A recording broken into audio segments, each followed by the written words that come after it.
Welcome on in, welcome on in. And thank you, Sal, for the bits. Welcome on in. How you doing? How you doing, Sal? Today, I don't really have much planned for today's stream. So when I unmute mic, well, I misclicked and check again. Yeah, check again. But yeah, I almost didn't unmute my mic then. But yeah, today I plan to just do a bit of chatting. We might get onto the dispatch demo like a little bit later on. I know that's like 40 minutes. That's about half an hour long. But it all depends because I was doing some test streams earlier and for some reason my bit rate was being a fucking dickhead. So we'll see. I finally did manage to get like a test stream. I finally did manage to do a test stream where the bit rate was like normal, but I didn't have to lower my bitrate to like 3,500. Beforehand it was on 4,000. So if there's if there's like the tiniest drop in quality, that's why. Bitrate, not bitrate. Exactly. Go vote, everyone. Yes, go vote, everyone. I forgot I put that as the title. But yeah, we're gonna talk about the UK election. Specifically, I'm gonna talk about the Green Party and like go through their manifesto. I did this like a few months ago. I went through Reform's manifesto and very heavily critiqued it. And just was like, yeah, no, Reform, no, we hate Reform over here. But yeah, I'm gonna talk through Greens, talk through like Greens manifesto, kind of talk about why I specifically voted for them, and there are a few things I think Green could improve upon. So yeah, I'm gonna just talk about that because I feel like a lot of people don't look at the manifestos and don't look into like. I mean, to be fair, I didn't really look into the manifestos when I voted, but like I did know vaguely their ideas because I watched a lot of videos from Zach Polanski.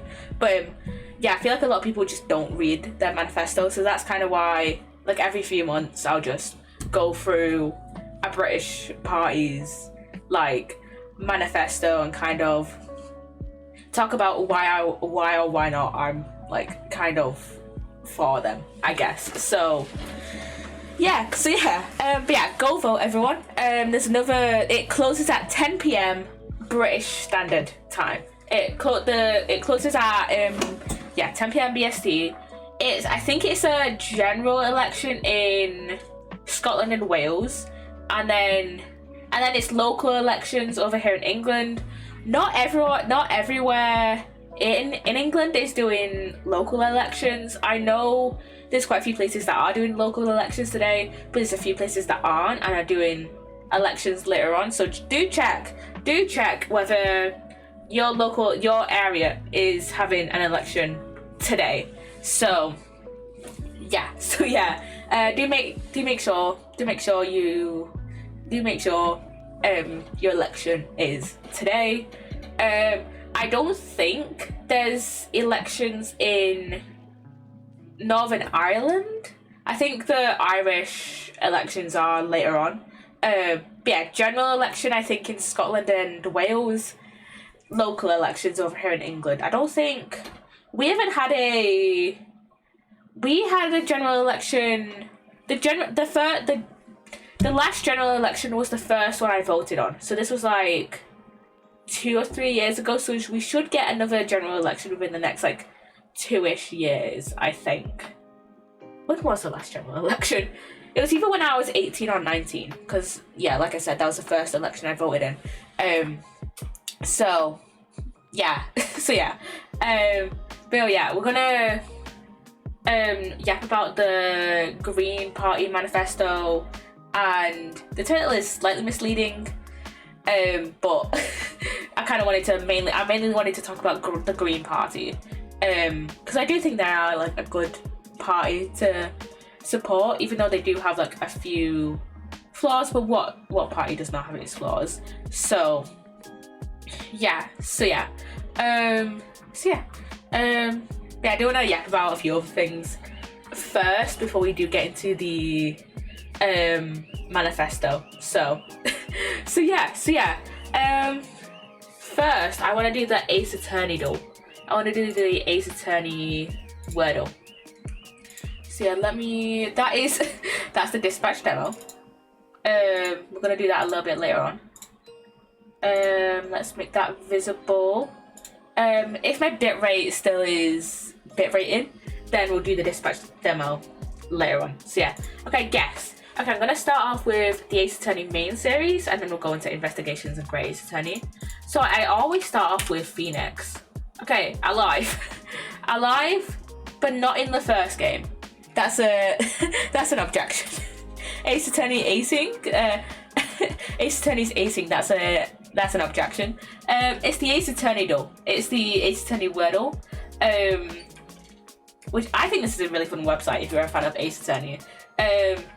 You can try and guess characters from the series, guess them based off their silhouettes, guess them off their quotes, and then guess the cases based off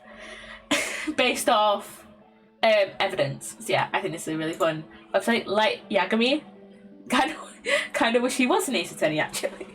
Okay, not in Phoenix, right? Ace Attorney. I'm gonna go with Athena Sykes. Not in Dual Destiny. Oh wait, no. Turn my countdown. Yeah, she's not in Dual Destinies. Not male or female. I'm gonna go with Missile. This usually gender non. It usually means that it's an animal. So yeah, alive, non, unknown birth year, hair color tan and white. Okay. I'm gonna go with Shadow. Okay, not in Spirit of Justice. Probably in. So it's either in Justice for All, Trials and Tribulations, or Apollo Justice Ace Attorney. So yeah, what's it? I'm very bad at remembering the Shadow the Hedgehog. Shadow, could be. I'm very bad at remembering the names of the animals. There's Aura the Orca and then Arla, but they're in Dual Destinies. And then there's Polly, who's in Turnabout Goodbyes. I'm gonna be doing homework, so I'll be lurking. Thanks for the lurk, Sal. Good luck on doing your homework. Gonna, become an academic weapon, but thanks for the lurk, Sal. Thank you again for the bits. Yeah, so I might as well just say Polly anyways. Just to see. Oh wait, game unlocked. Apollo Justice. Animals in Apollo Justice. Oh. Okay, I'm gonna go with Taka, even though I know that's not a character.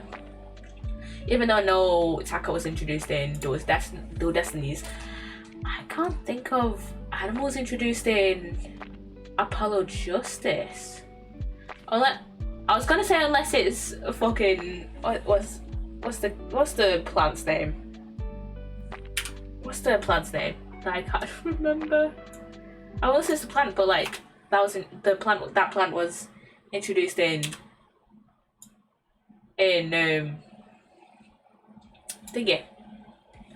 First time out. Spoon. That was a complete guess. I forgot that this is Eldoon's dog. I forgot that Eldoon had a dog. Okay, investigations. Let's start off with Miles. Okay, male. Probably, I'm gonna go with Frank Solid. Okay, not introduced in the first game, but male with brown eyes.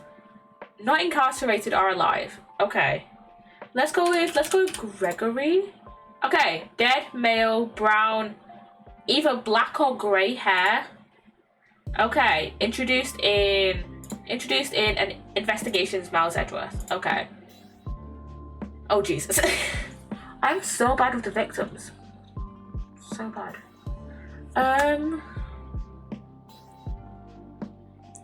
Younger than Gregory, but older than Miles. So in between 72 and 93, deceased male, brown eyes. I am so bad for the victims.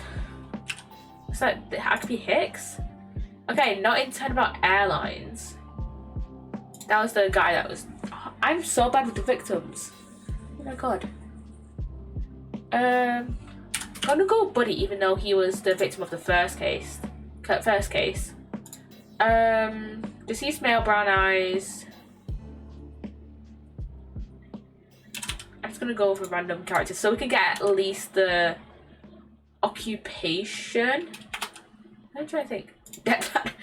Oh, Turnabout Reminiscence. Thug Hitman. Is it the body? No, it's not the body double. Thug Hitman.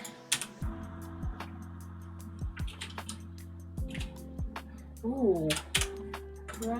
It's not Bronco Knight. Okay, but we do know that it's now someone with black hair. Oh god. It's a hitman. Like I said, I'm so bad with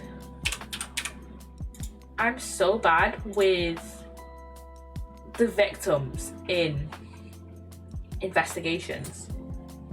Deceased male, brown eyes, black hair, Turn About Reminiscence, who's dead. Who else died in Reminiscence? Oh wait, the one that died in the flashbacks. Oh no, that case was an entire flashback. Ignore me. I'm gonna go with, oh yeah, I forgot about Mackerel. I forgot about Mackerel. Okay, that's fine. Okay. Great Ace Attorney. Let's go with Yunosuke first. Alive male, 19th century, first game. That's a good start, actually. Kazuma. Okay.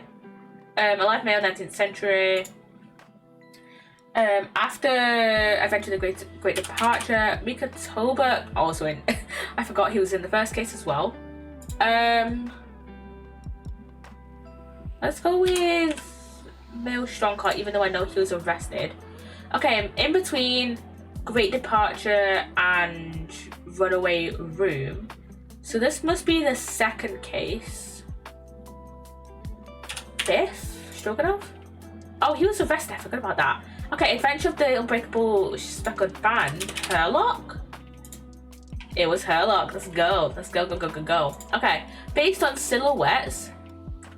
This one is for Yunosuke. Is that the... no, I think that's the second time we've ever gotten, like, the main character, like the character we play as. Because I think we got Phoenix, like, a little while ago. Okay, investigations. There's only one character that I can think of that has a mohawk, and that's Bronco Knight. And then we've got Ace Attorney main series. I am so good with the silhouettes, and I know who this is. I can't think of his name. He is a guy that was the murderer in Turnabout Serenade. He was the actual culprit, and he was in the band with. He was in the Governors with Clavier. He was the like guitarist, bassist, I think. What was his name? He was also.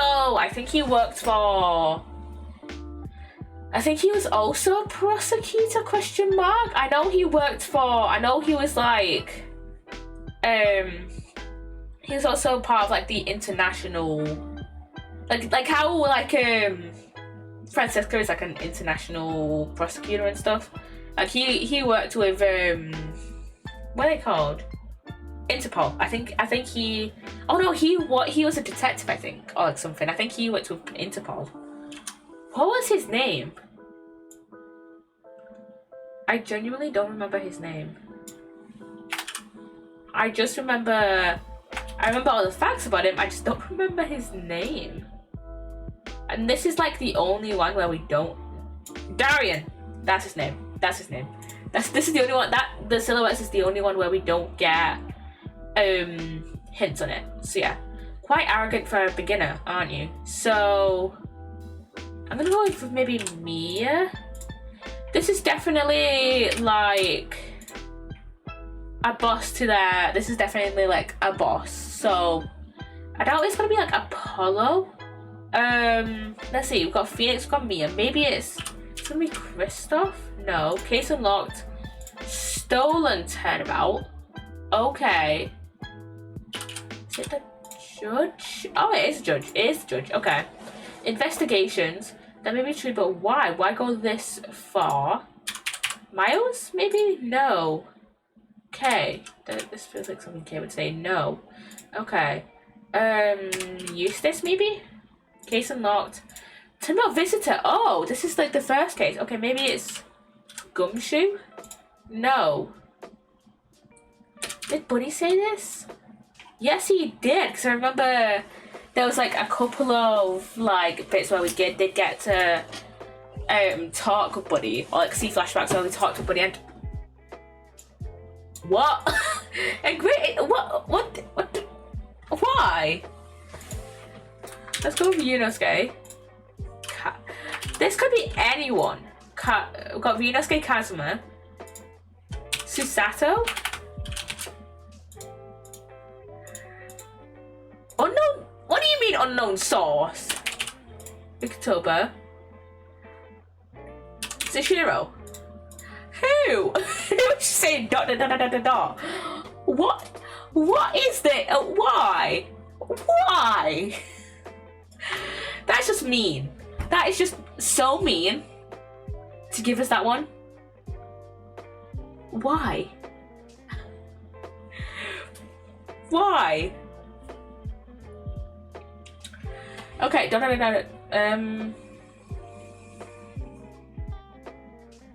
is it Evan Zeeks? Clint, Barak, occupation, consulting detective. Okay, is this gonna be Gregson? Who are the other detectives in? Who are the other detectives in? Is it also now the other detectives in Great Ace Attorney? Herlock? It's Herlock. When did he say this? I have no idea. Okay. A piece of broken glass. This feels like the Pop Windy Bank case, which was Cladded Kokoro? Crossbow. When was the... was that memoirs? Oh no, this was this Resolve? Did I not have Resolve for Yunosuke Naruto? Was it Return? Yes, okay, it was Return of Great Fight Soul. Okay. This was, because the Wooden Birdcage was what Hairbrain was working on. So yeah. Bulletproof case. This one was, I think it was the first case of Prosecutor's Gambit. Just can't remember what it's called. Was it Trigger? Yes, it was. I gotta remember, Turnabout Trigger was the first case of Prosecutor's Gambit. Okay. Ace Attorney main series. Fingerprinting set. Oh, that's Rise. That's the only. I mean, it could have been the other ones, but I feel like Rise is the only one of the first game. Oh, like not the first game. Well, yeah, of the first game and the first trilogy of the Phoenix Wright trilogy to have any sort of fingerprinting in it. So yeah, and I'll keep my window capture visible just for now, just because we'll be talking through the Green Manifesto a bit later on. So yeah. But yeah, you know, how about we talk about through the Green Manifesto now? I don't need to do that, but okay. This is like the full manifesto. This is the general election manifesto from 2024. So yeah, I would have been 19 when I first voted for them. So yeah. I did have a look through they do have like a more like a simpler version of their manifesto, which I think is great. But I kind of wanted to like know more about like what they plan. So yeah, I downloaded the full manifesto. So yeah. We're gonna be like talking about green and stuff. So yeah, okay. So I think that with green, I'm on like I think the only like major criticism of green that I've heard is that they're not for nuclear power, which I don't know fully how nuclear power like works. Why is that? Sorry. I don't know how. You'll see me sometimes clicking over to here when my stream is stuttering and stuff. But yeah, I don't know much about nuclear power, but I do feel like we could use the nuclear stuff used for nuclear weapons in nuclear energy. I feel like that'd be a much more safer way to use it. But again, I don't know much about nuclear power. So yeah, I did want a communist manifesto. I'm not sure of how, like, I'm not sure of their specific, like, position on the political spectrum, but they are, like, one of the most left parties we currently have in the UK at the moment. Like, we might have, like, independents that are, like, that may be, like, more, like, communist or socialist than Green Party, but, like, in terms of, like, an actual political party, Greens are the like most left party we have. So yeah, but I don't think they're like full on communist. So yeah. So yeah. So I did have a quick look through like the simpler version of this. And basically what they plan to do in terms of like the main area I looked on the simpler version was on the healthcare part of it, and the main part of it, basically what they plan to do is invest more into healthcare, make dentistry free so that like children can like more easily access it and stuff. Make it free. Like keep the NHS keep it says here, keep the NHS public, keep it public healthcare, and make more of a separation between private healthcare and public healthcare. And there was something else. Invest more into the NHS. Reduce waiting times, which I'm glad about. Make dentistry free. Invest raise wages, I think, of healthcare workers. Assisted dying as well, which I mean, I don't know. I think I remember a few weeks ago we had a few months ago we had a talk about the ethics surrounding the death penalty, and with assisted dying, for me, I'm kind of more for assisted dying, which in my head kind of sounds a bit contradictory because I'm very much against the death penalty, but in my mind, someone with a terminal illness, they're gonna die anyways, right? They're gonna die anyways, and I feel like to make the process less painful for them,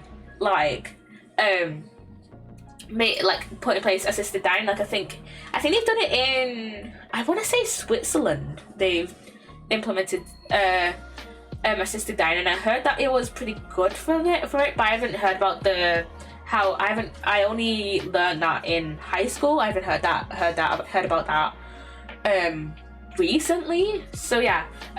But they also did mention that they want to put actual safeguards in place, which would be good, which I'm glad that they actually said, hey, we want to put safeguards in place. Just so that people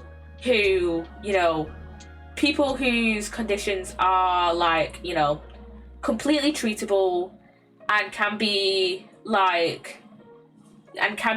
more, but they're having the worst flare up of their to make sure that those guys are they don't there's no mistakes made, because that's the thing with these programs of assisted dying and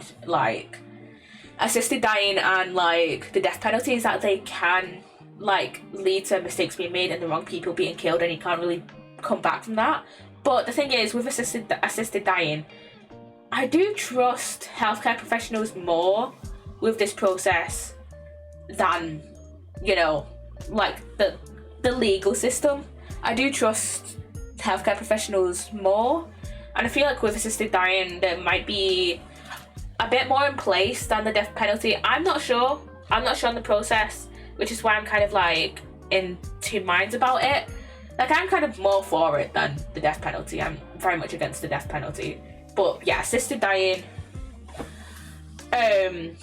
yeah, I think it's very much like, I think it's very much good in theory, but I'm too much like yes, I'm gonna trust in the government in 2026. Exactly. But yeah, I do think that, like, you know, in like a perfect world, I do think assisted dying should be a thing, because you know, it can help you know, patients with a terminal illness, you know, kind of, they're gonna die anyway, have that be a much more like smoother process. And again, I heard that it was like a good thing in Switzerland, but again, that was like a good 5 years ago now.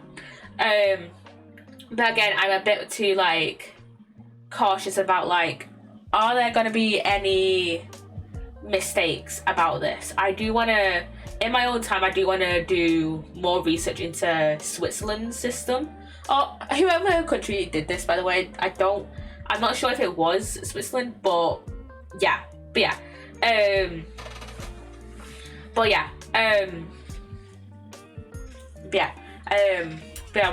want to look into how that has worked over there before I come to a full conclusion, because again, I am a bit too worried about like, hey, are there going to be any big mistakes made about this and like the wrong person gets killed? But I'm glad that they're saying, oh, safeguards will be needed to put in place by this. I'm glad that they're saying this. And new cases of HIV by 2030, which is great. We love that, because HIV, you know, kind of is at the moment incurable, right? And it really damages your what am I saying? It really damages your immune system. Now, that's what I meant to say instead of healthcare. It really damages your immune system, right? Let's see. I looked at this. The main reason I wanted to look at the full thing instead of the like more simple version is because of this one.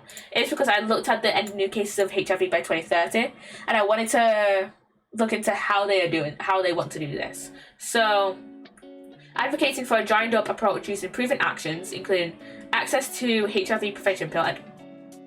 Sorry, I have night shift on my PC, you know, where you can get the light from your monitors go from like a colder tone to like a blue tone, from like a blue tone to like an orangey, like more warmer tone, and it's literally just turned on while I was in the middle of reading that. Sorry.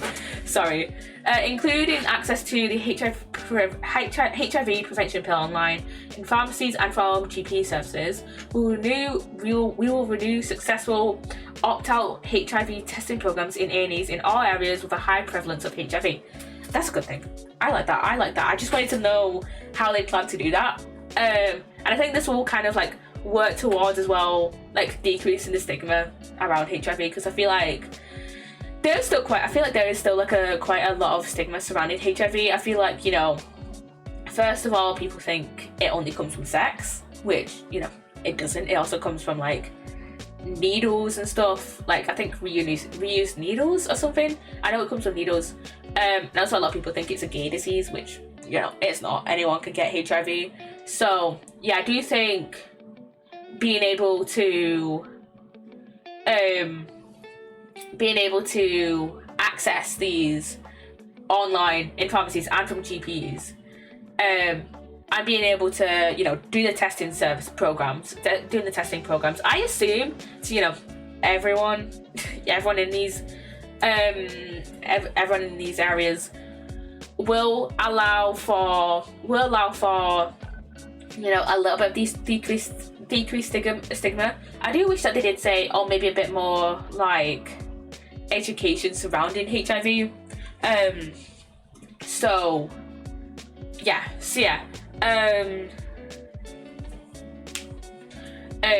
I'm glad that they are trying to tackle this, because again, it's like, at the moment, incurable, right? We do not have the resources to cure HIV. So yeah, okay, what else? Oh yeah, I remember them saying that they want to focus on bringing more rights towards mentally ill people. Let's see what they say about that. Focus on enabling major improvements to help mental health care to put it on a truly equal footing with physical health care. This will include ensuring that everyone who needs it can access evidence-based mental health therapies within 28 days. Okay, we love that. We love that within a month. Within a month, because I know, especially for like gender services and like, you know, getting assessments for like neurodivergencies such as autism, it can take years. Like, for example, I've been on the waiting list for an autism assessment for 2 years, I think. Yeah, I've been on the wait list for 2 years. So yeah, we need that. We need a shorter wait list. Ensure that tailored and specific provision is readily available for the particular needs of communities of colour, children and adolescents, older people, and LGBT communities. Again, we love that. We love that. I kind of knew that like the Green Party was very much pro LGBT from kind of like from what I'd heard from other people, and as well, Zach Polanski did an interview like a few months ago on, I want to say it was Good Morning Britain, but I'm not sure. I think it might have been with Piers Morgan, but again, I'm not sure. Where he was like very much advocating for trans women and like trans people. So yeah. Push more accessible and prompt mental health needs assessments for children and adolescents. The investment in primary care set out above will create easy access to these services in all communities. Okay, I love that, because in one of my modules last semester, we were talking about like children in like mental health fields, and we were saying how like we were talking about how like when like children and teenagers have suspected depression, they just say it's like a low mood, when it's not. Well, a low mood is like part of depression, but like, you know, it's not all of depression, you know. So it's like, oh, I feel like that's like we gotta say it how it is. We're gonna say, oh, it's suspected depression rather than a low mood or something like that. So yeah.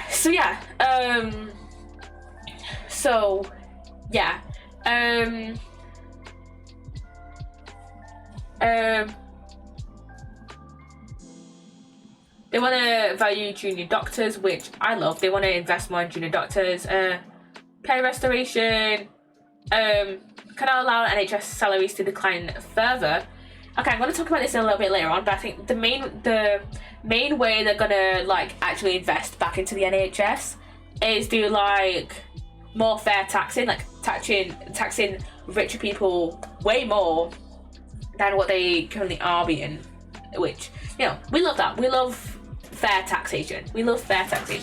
So yeah, ensure that no divergent children and those with special needs are adequately supported, including in the school system, to live rich and fulfilling lives. Provide a trained and paid counsellor in every primary and secondary school and every sixth form college. This work will be supported through bursaries to trained counsellors from underrepresented backgrounds to ensure we have sufficient culturally aware counsellors for our diverse population. We need that. We so need that. Especially because as well, like in my high school, we didn't really have like a nurse or whatever. We didn't have like a school nurse or whatever. We were just like, if something happened, you had to contact a teacher. But then it's like, oh, those teachers probably do not have, or like, you know, if you're having like mental health struggles, you'll talk to like your head of year or whoever was on your like year team. You know what teachers were like primarily supporting your year. Problem is though, is that like those teachers also underpaid, and also they probably do not have sufficient medical training surrounding like healthcare and like mental health and stuff like that, which, you know, we love that. So yeah, I am fully in support in providing trained counsellors to every school, because the thing is, we could train teachers to do that, and we should train teachers to be like more like, what's the word, more like considerate and like more helpful in like mental health context, right? But like the thing is, we can't expect them to be a teacher and a counsellor in the same role, right? That they're underpaid already, and they already do so much work already. So yeah, we need a paid counsellor to be able to effectively support students without being as burned out as teachers would be. So yeah, anything else? Do I have anything else to say on the NHS front? Oh yeah, NHS dentistry. So they want to invest in NHS dentistry, and let's see, what did I think of? Free dental nursing for children and those on low incomes. We love that. Free. That's only, I think, we need it free for all. We need it free for all because it's insane. It's just like, we need it free for all. We need to just have it free for all because why is it that dentistry and optometry as well, but like we're mainly focusing dentistry. I'll get to optometry in a minute. But it's insane that dentistry, like, after you like turn 19, they're like, money. Or like, you have to, like, money. But yeah, we need dentistry. To not only, we need NHS dentistry, we need free dentistry, because we have free healthcare pretty much almost every other. We have free healthcare in like almost every other aspect except dentistry and optometry. Why is that? We need, we need better. We need better, like, healthcare surrounding dentistry. The one thing that I would say that I would improve upon this healthcare section is that I do wish they were advocating for free optometry as well. Because the thing is, why do I have to pay, like, completely free optometry? Because why do I have to pay? Last time I had an eye checkup, which was like a few months ago, why did I have to pay £95 for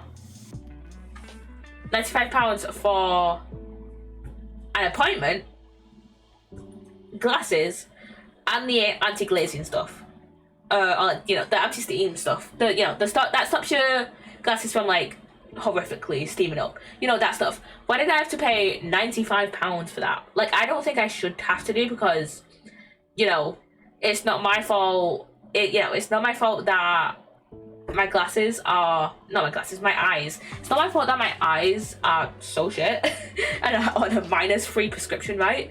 And it's like, your eyes are part of your body. They should be included in free healthcare. So yeah, I do wish they were. I do wish they made a point about optometry as well. So yeah. They also plan to reduce wait lists.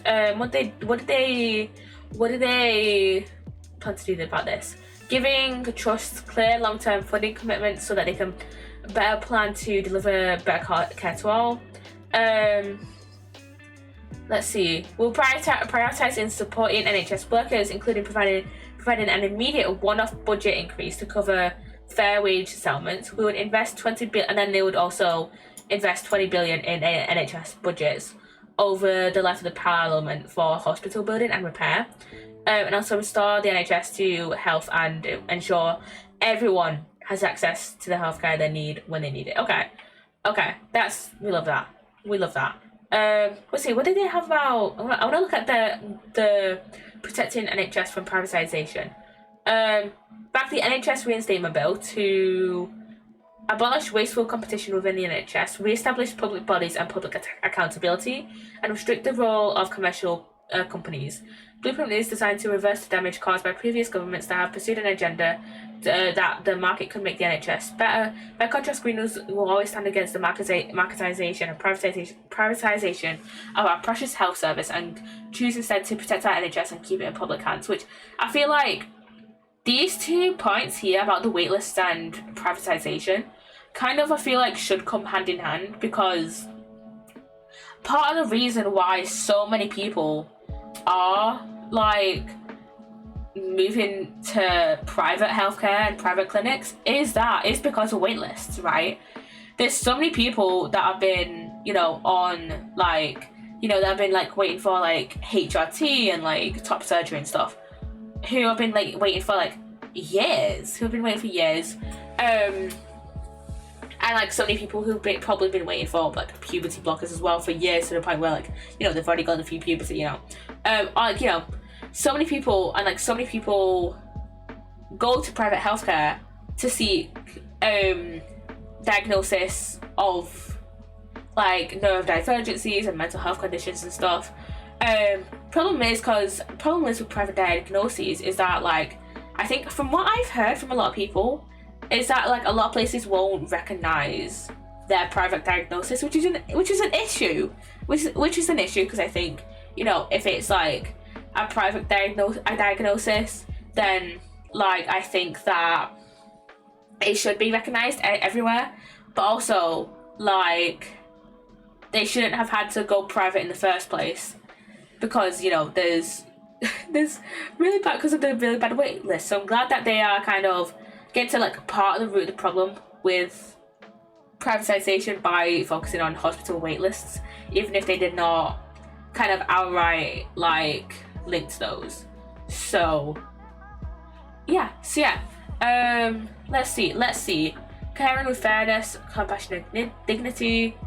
Like I said, I mainly looked at the healthcare stuff. So, believes in free social care. Free social care is fundamental to a functional welfare state. Free personal care, along the lines successfully brought in by the Scottish Government. For those still living at home, access to free personal care will enable earlier intervention and access to help maintain independence and well-being. For those living in residential settings, the personal care elements will be fully funded. What does they say? In social care, yeah, so awaiting care, reviews, payments and assessments, okay. Will be fully funded alongside a tapered approach to offer to other costs based on the level of income. For those struggling to afford the accommodation element of residential care, local authorities need to be properly funded to provide the right level of financial support. Okay. Let's see, what did they plan to do with this? Change working visa system to end the exploitation of overseas workers in the care sector. We love that. Illegal for agents to charge commission, and will ensure that carers are free to change employer in the UK. Okay, we love that.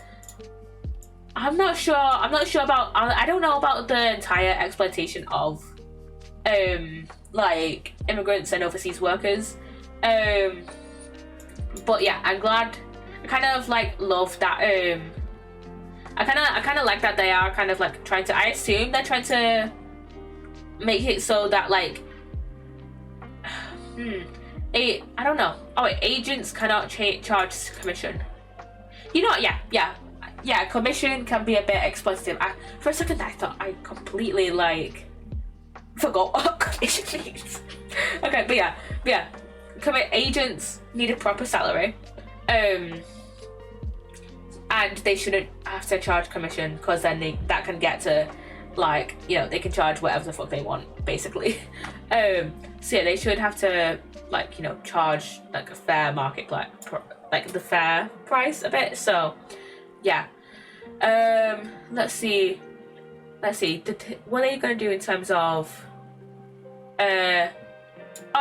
campaign for glory is law as well, giving everyone the right to at least one essential care supporter, a person important to them, such as a relative or friend, when they are using health or care services. Okay. Giving the right to at least one care supporter. Okay, we like that. Okay. Okay, disabled people. Restore the value of disability benefits with an immediate uplift of 5%. I assume they're gonna continue to increase this if they do get into the government, in case they do get elected in the general election. But they didn't say it there. But let's see. I haven't fully looked through this yet. And unfair targeting of carers and disabled people on benefits. Okay, so, and they're like trying like make sure they're treated fairly, basically. Oppose plans to replace PIP. Okay, to replace PIP cash payments with vouchers, and in the long term, reform intrusive eligibility tests like PIP. Okay, we love that. Okay, we love that, because the thing is with vouchers is that like not everywhere will accept them, and like a lot of places will just have limitations on like what you can get with the vouchers. So yeah, because sometimes, you know, different people have different needs, and therefore their different needs will require them to divulge their cash differently. But then that becomes a whole lot more restricted. Their needs become a whole lot more like restricted and stuff because of vouchers. So yeah, I'm glad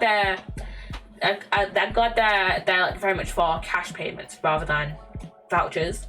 Mandatory for councils to provide free transport for 16 to 18-year-old pupils with special education needs and disability. Yes, okay.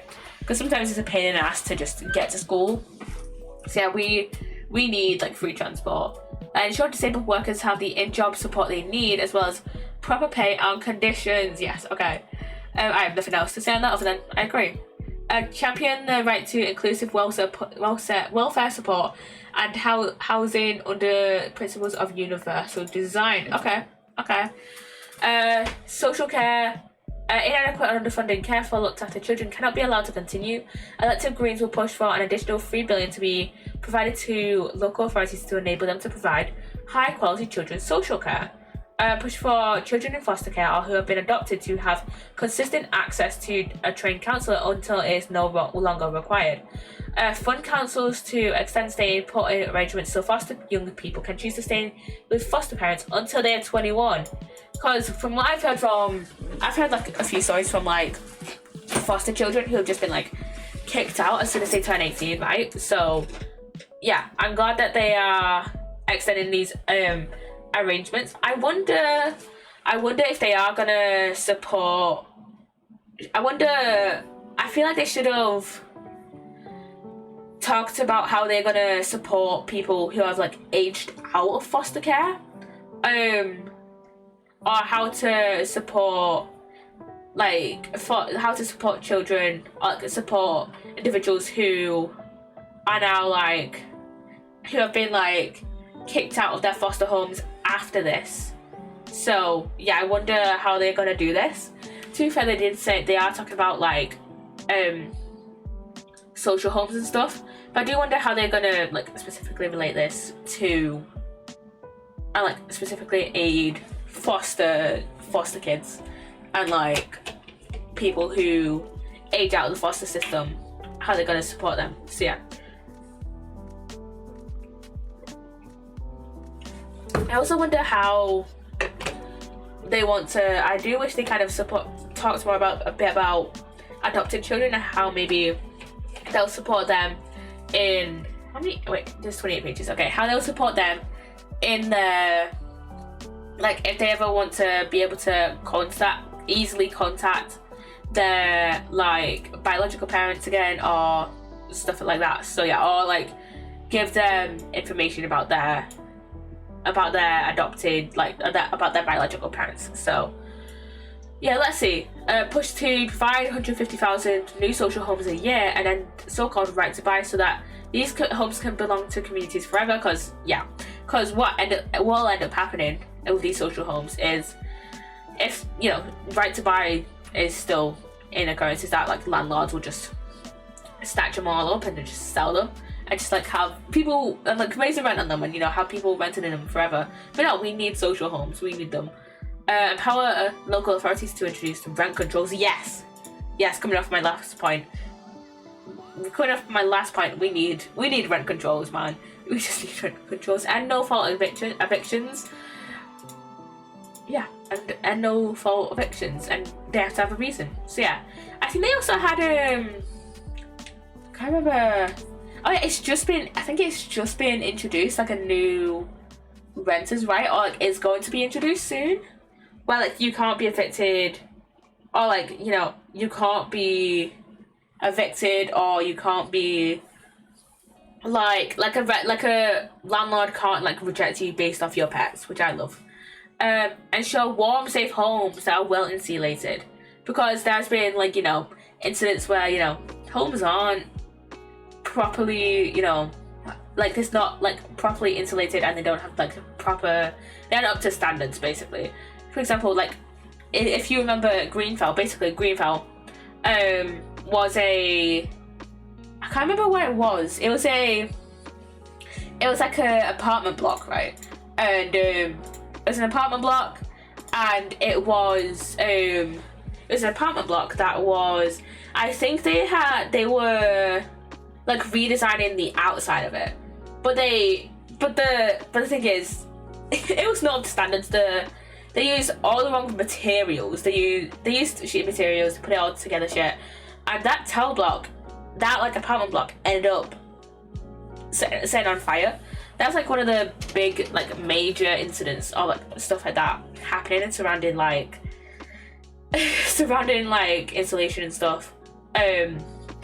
But yeah, I remember when that happened, because I think that wasn't too long after. That was probably only like max a year after the Ariana Grande. That was only probably max a year after the Ariana Grande concert in Manchester, where like someone had gone in and set off a bomb. So yeah, and the ad is starting in 5 minutes, by the way. If you don't want to watch an ad, you can subscribe. But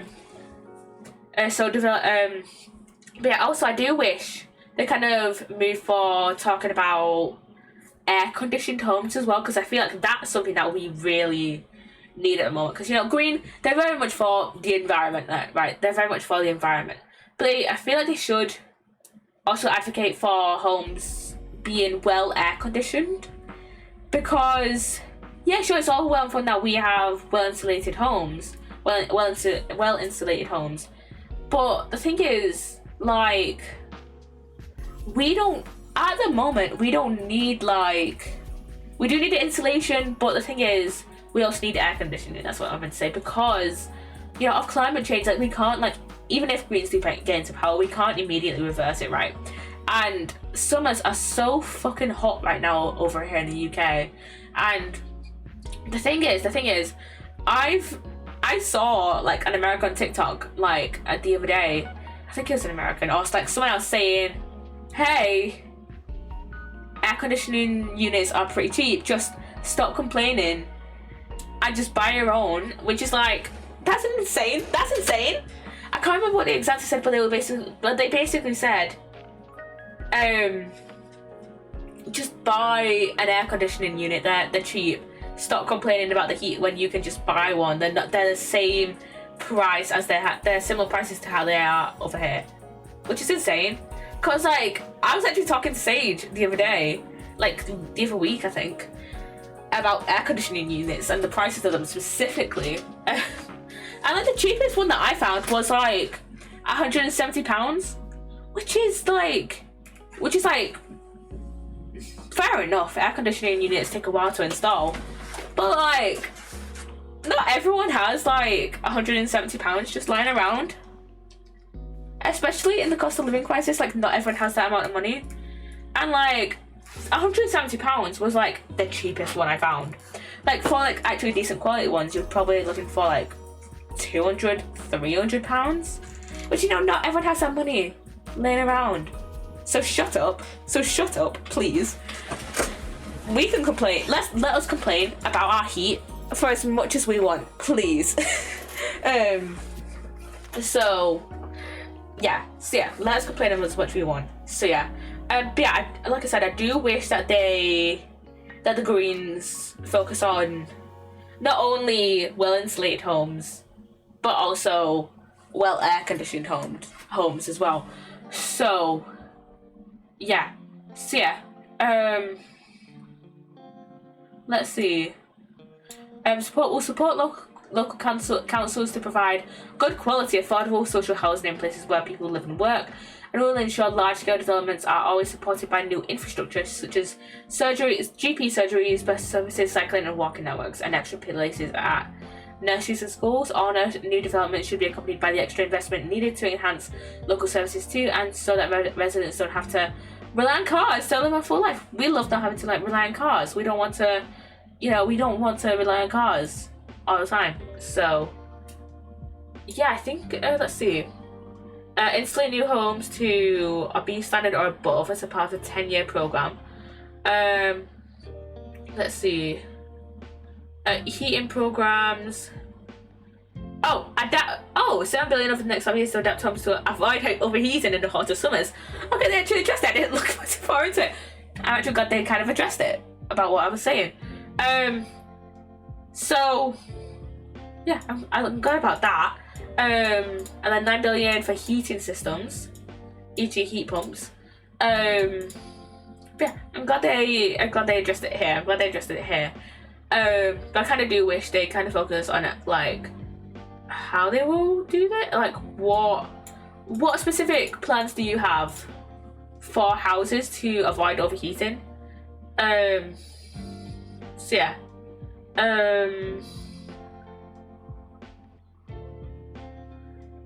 Yeah, what plans do they have to avoid overheating and stuff like that? So yeah, kind of I wish they kind of expanded on this point here. But everything I just said, what I just said still stands. So yeah, I kind of already talked a bit about social housing and rentals. Let's see. Elected Greens will push to end Section 21 no-fault evictions and introduce long-term leases. We love that. Private tenants need to be secure in their homes. Renters will also be given a new right to demand energy-efficient improvements. We love that. Okay. Let's see. Minimize climate impacts of new homes. Demolition will require full planning application or inclusion in a local developmental order. They don't already require that? Okay. All new built homes will be required to maximize the use of solar panels and heat pumps or equivalent low carbon technologies. Love needing solar panels. Will be required to include whole life carbon and energy calculations covering construction, maintenance and operational use. Okay. Materials from demolished buildings will need to be considered for reuse. Okay, I thought like they somewhat did that, but I'm not surprised. I kind of thought they already did kind of consider them, but I'm not surprised. Rates for disposal of builders' waste will be increased to ensure the economic drive for reuse is firmly in place. Okay, I want them to be either effectively reused or, recycled. They don't talk about recycling here, which, we do love a bit of recycling. So yeah, I kind of wish they kind of focused on, because like there's also some things that can't really be reused. So I want them to expand on like how they can, or what they're gonna put in place, to make sure that like either the stuff that can't be reused is either like efficiently recycled, or they try and dispose of it with the like least amount of like carbon emissions, basically, and like the least amount of damage to the environment. So yeah, new developmental needs need to ensure residents are not car dependent. We love that. We need effective. We do have a lot of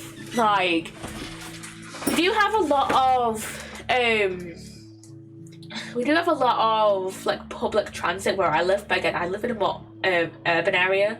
Like I could just easily catch the bus, and like that comes like every 20 minutes.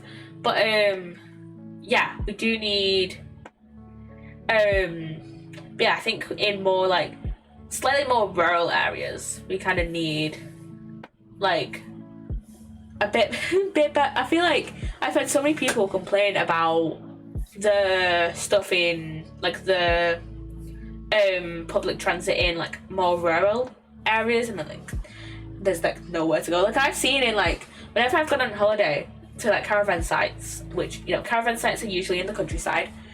Whenever I've gone there, it's like there's not a lot of public transit, which is a shame, because sometimes like because like I hate being stuffed in a car. I hate being stuffed in a car for ages with like 4 other people.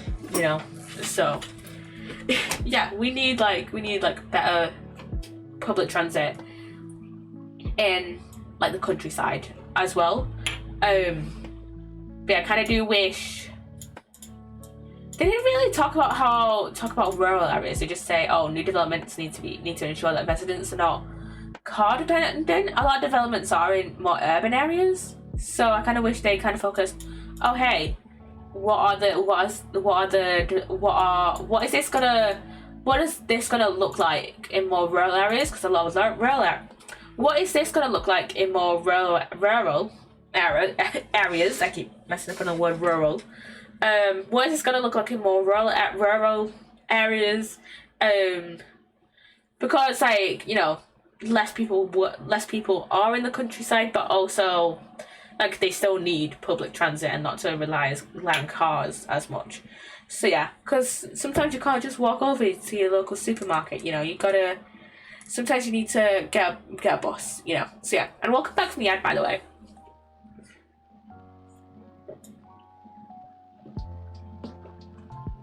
Okay, we've been talking more, or we've talked a lot about.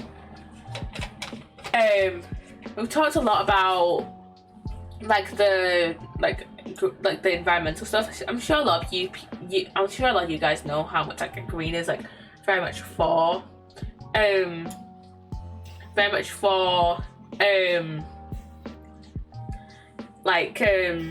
environment and stuff. So yeah, I'm just gonna quickly go over it. Wind to provide around 70% of the UK's electricity by 2030. We are a pretty windy country. I'm not sure how I feel about this one.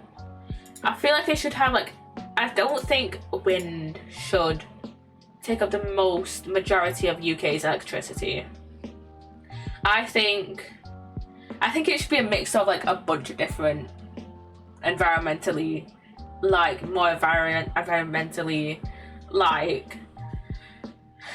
more renewable energy. I feel like it should be a mix of renewable energy rather than 70% wind. Yeah, because they state here like introduce new support for solar and other renewable energies, including marine, hydropower, and geothermal. So yeah, I feel like wind should not dominate the renewable energy like sector. I feel like all that 100% should be a mix of, you know, like marine, hydropower, and geothermal. So yeah, nuclear power. We would cease the development of new nuclear power stations, as nuclear energy is much more expensive and slow to develop than renewables.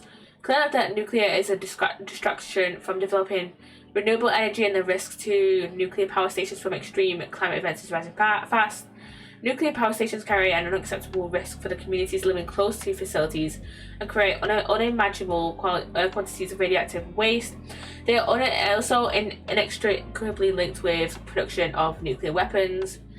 Phase out existing nuclear power stations. Okay, I understand not building new ones. I understand not building the new ones. I don't really want there to be new nuclear power stations. But also, I feel like if green are in power, they should just cease the production of nuclear weapons altogether and instead use nuclear energy use like the remaining nuclear energy for like, you know, electricity and stuff like that, rather than just completely phasing it out. So yeah, I feel like they should just switch over their priorities basically. So yeah, fairer, greater economy. Average of 40 billion per year over the course, over the next parliament, including 7 billion annually on climate adaptation. Carbon tax, make polluters pay, and provide money to invest in the green transition. I am for this. I love a carbon tax. We love a carbon tax. Bringing privatised utilities back into the public hands. So basically, make it public companies, or like making it, you know, in the hands of the government, make it public companies rather than just like we have to pay private companies. So yeah, tax it so that we are paying much less, maybe that we're paying much less money for like water and electricity and like gas and stuff. Taxing multimillionaires and billionaires to fund our public services. Yes, I am for this. I'm for the taxation of the mega rich. Let's see. Let us see.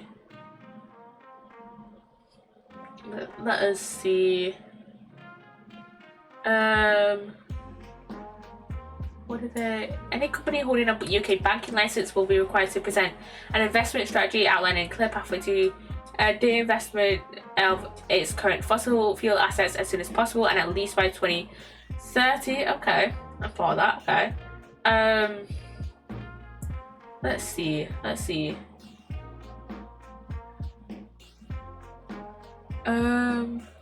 What else did it say to...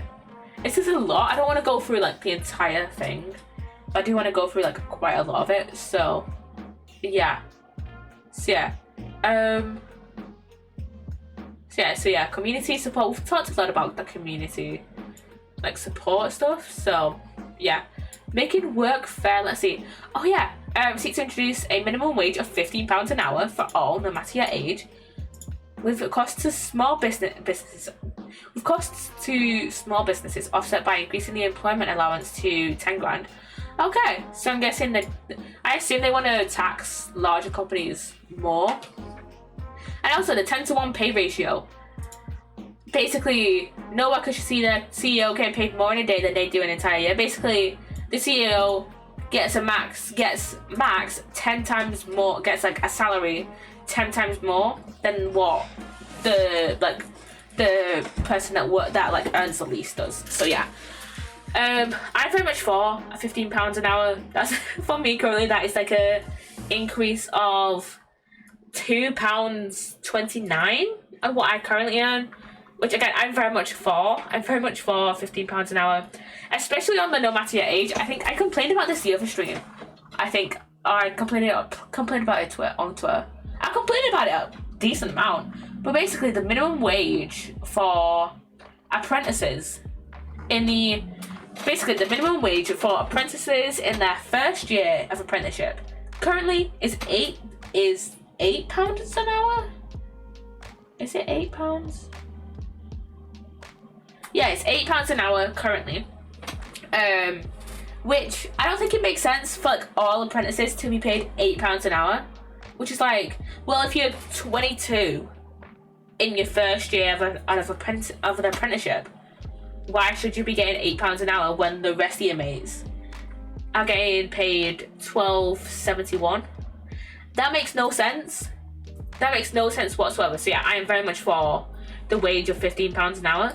And also, like, it makes no sense that my coworker, one of my coworkers is like under 18. I'm not sure actually if she has turned 18 yet. I don't know when her birthday is, but it makes no sense that like me and her doing the same job, I get paid £12.71, she gets paid £10 an hour.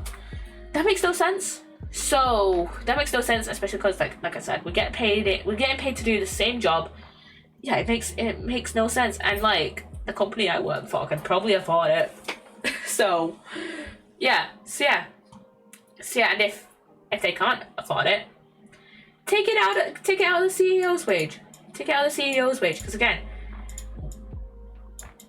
I think this is a good idea. The 10-to-1 pay ratio, the CEO's not getting paid a max 10 times more than their lowest earner. So yeah, pay the lowest earners more, pay the highest earners less. You know, unless it is becoming detrimental to like the highest earners, like standard of living, like quality of living. But I doubt that's, if they're getting paid like if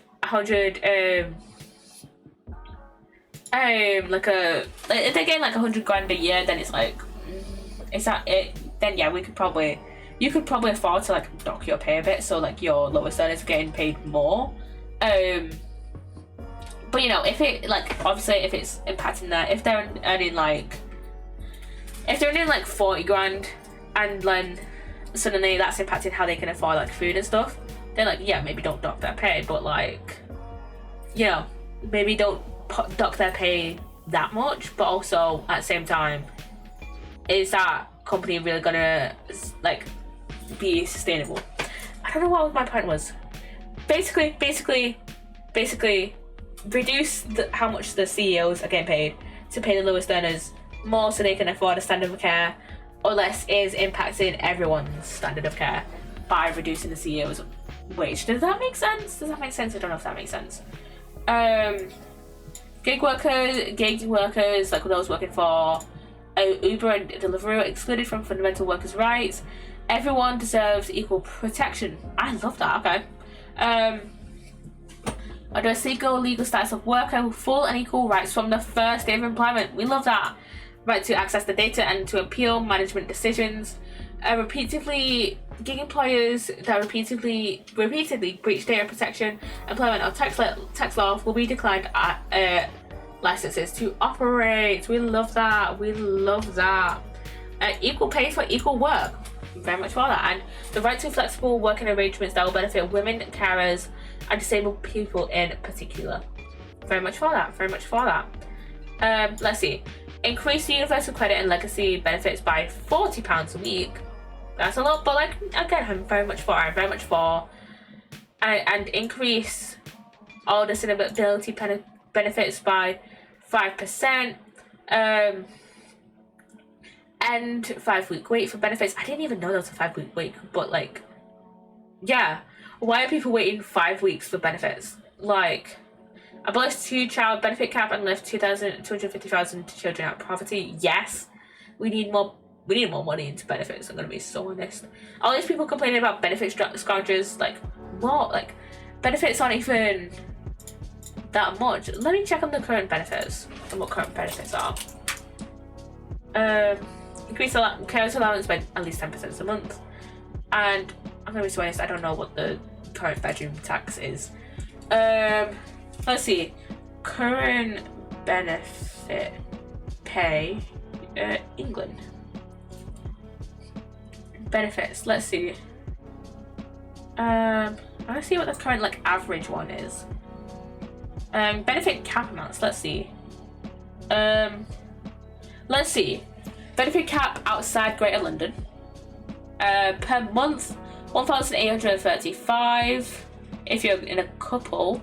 If you're in a couple or you're a single parent and your children live with you, or if you're a single adult, 1,229.42.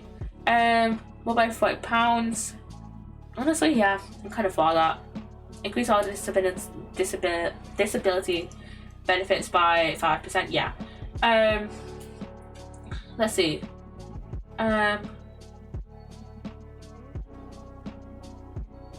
Let's see, benefits. What affects benefits? What affects benefits? Because like that's not even. I don't even think that's. I don't even think that's that much. Especially with cost of living as well. I don't even think that's like.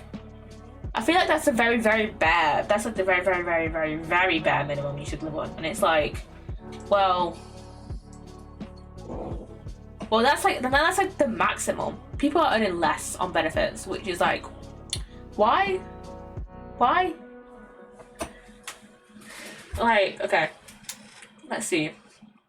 For every £1 you earn from working, your universal credit payments go down by 55p. Okay.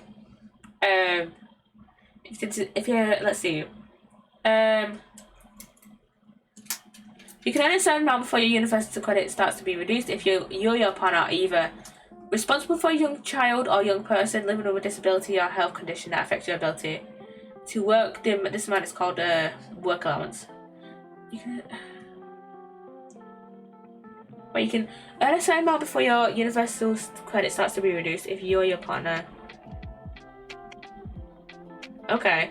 You can earn up to £427 a month before your payment starts to reduce if either you get help with housing costs through universal credit, you live in temporary accommodation arranged by a council because you're homeless. If neither of these circumstances apply to you, you can earn up to £710 a month before your payments start to reduce. But the thing is, like, £710 a month is not a lot. If you like rent your house or like.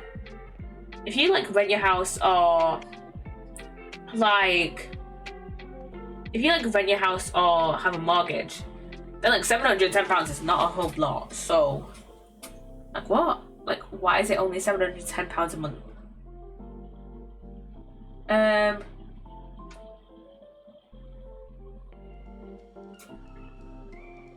Will be effective if you do not get paid during a monthly assessment period. Get paid more than once in a monthly assessment period, and a different amount in each monthly assessment period.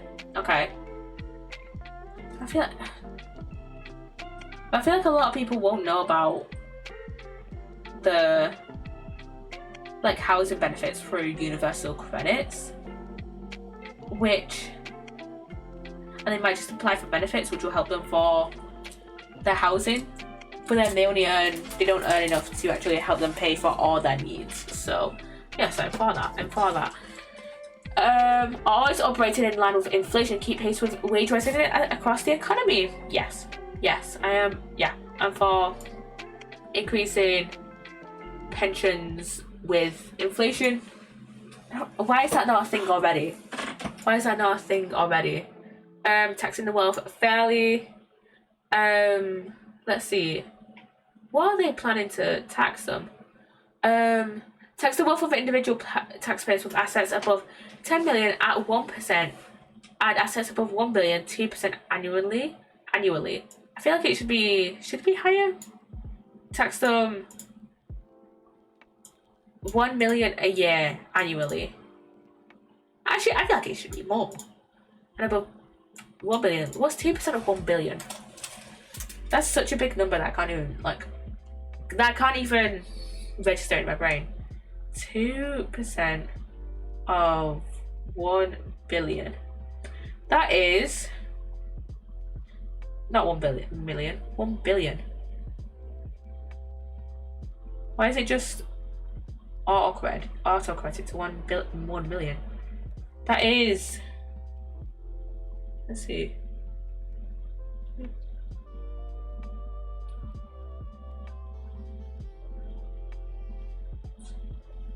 That's 20 million. If you have 1 billion, I feel like you should be taxed more. Like, who needs that amount of money? Who needs £1 billion when we're in a cost of living crisis? Like, what? Who needs that amount? So yeah, I think it should be more.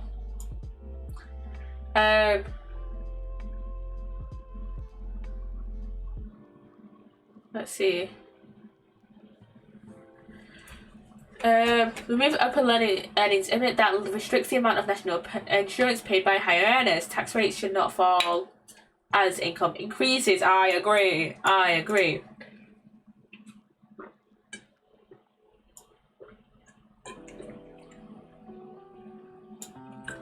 Clamp down on tax dodging. We need that. Let's see. Okay, we've got legal protection for the natural world. Protecting animals. Let's see. Push for the creation of a new commission on animal protection, a ban on all blood sports, including trail hunting, and strengthening and extending the 2004 Hunting Act. A legal requirement for all British territorial and overseas waters to offer the highest protection to marine life. Okay. Introduce a licensing scheme for the ownership of all kept animals and replace outdated breed-specific legislation for dogs and an updated dog control law, because there's, oh my god, so many what's it called? Backstreet breeders, or whatever they're called. Distress caused when beloved companion animals are stolen, and will champion new laws to comprehensively tackle this kind of crime. Love that. We love that. The use of companion animals in therapy and other treatments, drawing on evidence showing the beneficial impact of contact with animals on human psychology. I love that, because, oh my god, animals are so much more than just animals, man. Oppose the importation of monkeys for use in labs and work towards an outright ban on all animal testing. Also end the use of live animals in military. They use live animals in military training? Excuse me, they use live animals in... I did not know that. Enhancing protection for marine creatures. Champion cooperation to achieving global sanctuary for all cetaceans, alongside active support for UN charters and obligation under the law of the sea to protect against overfishing, pollution, climate impacts, and other threats. Push for a ban on bottom trawling, I don't know what that is, and other destructive fishing practices in marine protected areas and other waters, as well as for proper implementation and enforcement of relevant international legislator to protect the deep sea species. I'm kind of for that, like protecting against like overfishing and like pollution and stuff. Just to make sure species don't go extinct and stuff, because then we won't have I'm thinking of it as like, oh, we won't have we love diversity. The food chain, if species go extinct, food chain would be disrupted. Other species will be disrupted.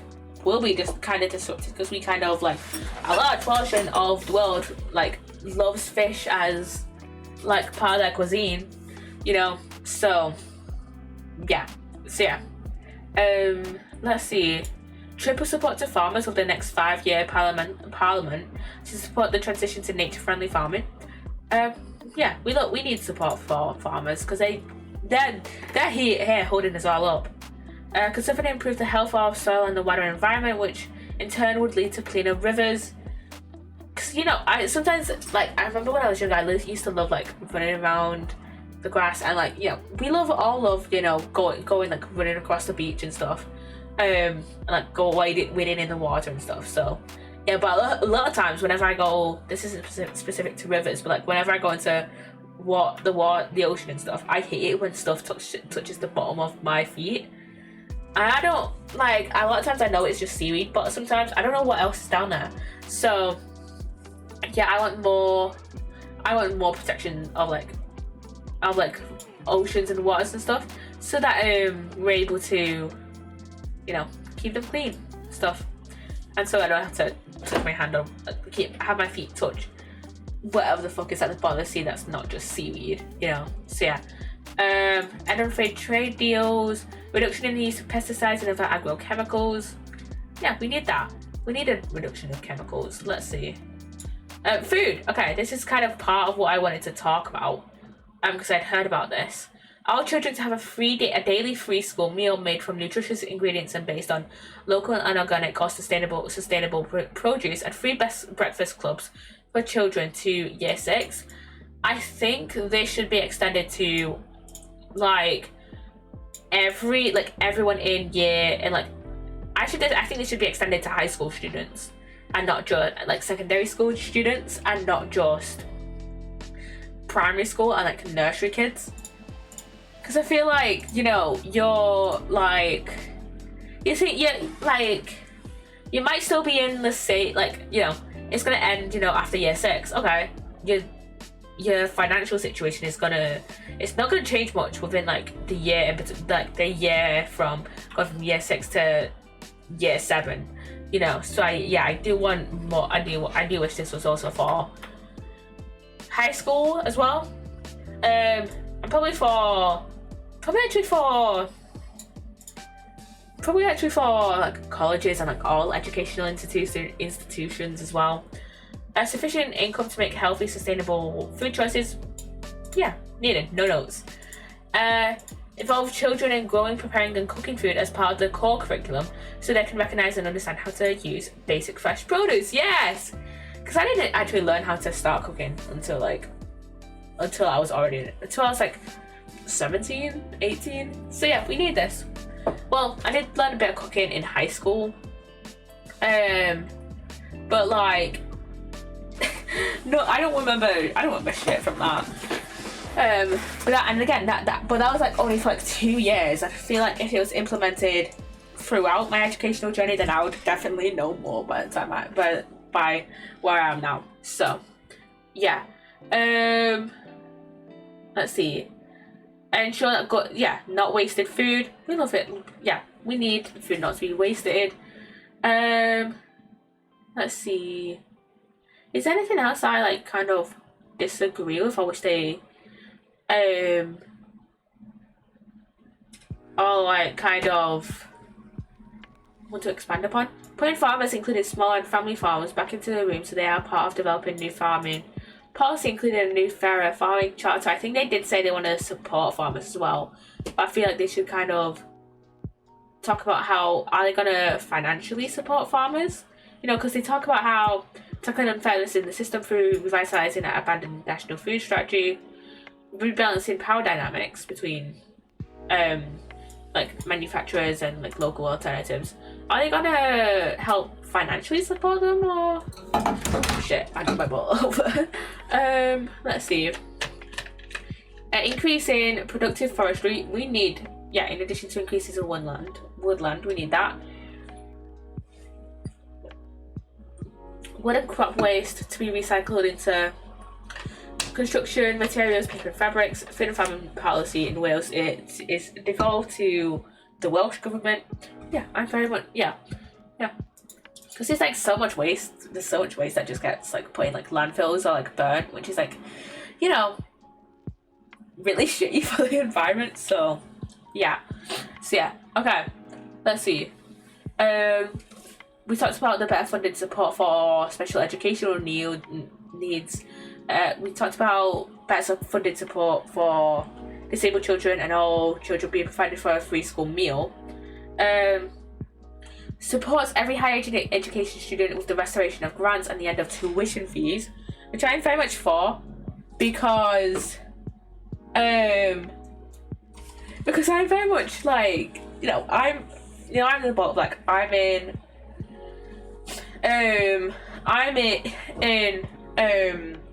uni at the moment, right? And the fucking, I do kind of wish they talked about thingy, what's it called? Did they talk about here the interest rates? Let's see. Cancel adjusted graduate debt. I do wish they talked about interest fees, because those are excessive. Those are, I think currently it's like 3 or 4%. It's like 3 or 4%, I think, for undergrad degrees, and then it's like 3 or 4% for undergrad degrees, and then it's 7% for masters. I haven't looked at PhDs because I know that's a whole different like minefield in terms of like getting your PhD funded and stuff like that. But I know for masters it's 7%, which is extortionate. That's fucking extortion. 7% for masters loans, fucking extortion. So yeah, I think it should definitely talk about they should see how they're going to tackle the interest rates. So yeah, but restoring maintenance grants and scrapping undergrad tuition fees.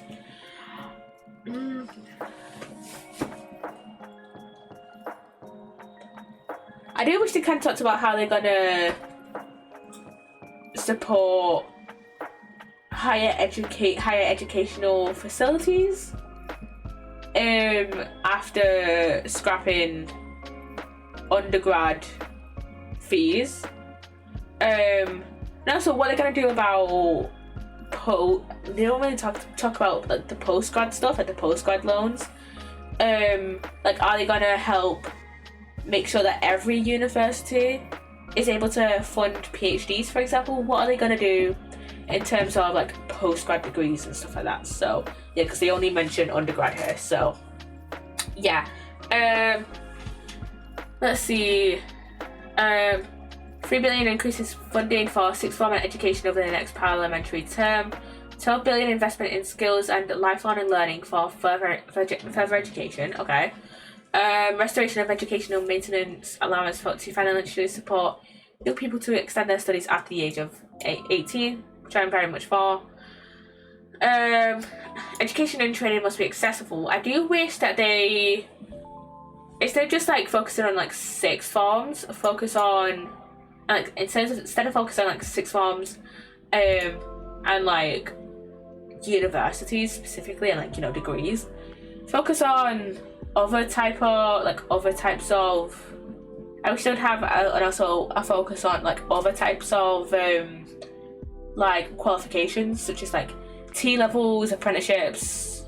I think there's another one like B levels, or like, I don't know what it's called. There's another like levels qualification that's like just started. But like, because for example, I had no idea what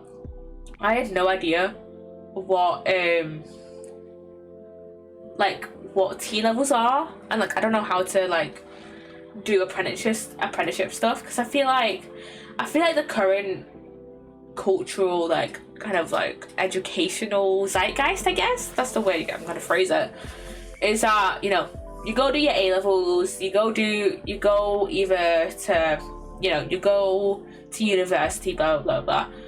You maybe do an apprenticeship, but I feel like there's not really as much support for those, like, other educational settings that are not, you know, universities and A-levels. So yeah, they're gonna invest in more, like, transport and stuff. So yeah, yeah, they're gonna invest in more in transport,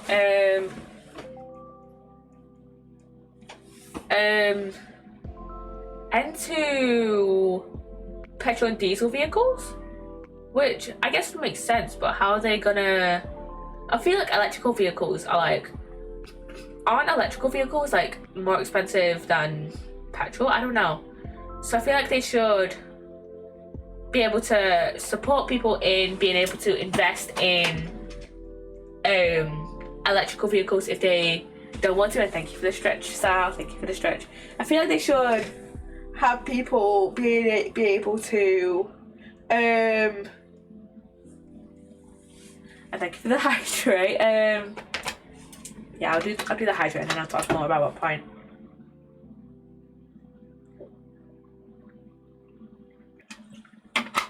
I was gonna say about electrical vehicles, but I just saw it here. We see to all petrol and diesel vehicles replaced by electrical vehicles, push for an extensive vehicle scrappage scheme to support this rapid transition to electrical vehicles. So are they gonna... They don't talk about, like...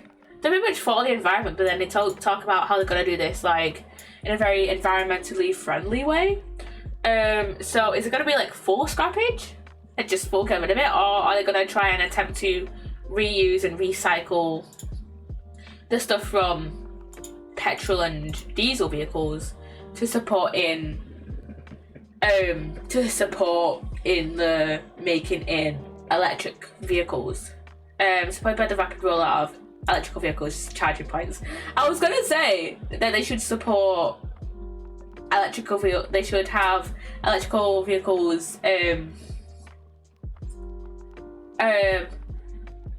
electrical charging points, like, everywhere.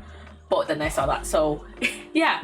So yeah, Fair Politics Act. I just saw this about the Online Safety Act.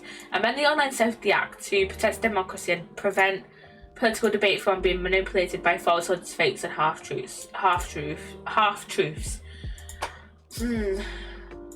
I'm not really a fan of the Online Safety Act because it's like they're kind of basically forcing everyone to give their ID.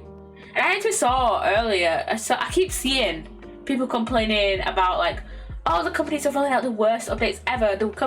These like Roblox and Twitter and Instagram are rolling out the worst updates ever by forcing us to show ID or, like, show our faces, and then it's just like, they're doing that in compliance with UK law. They're doing that in compliance with UK law.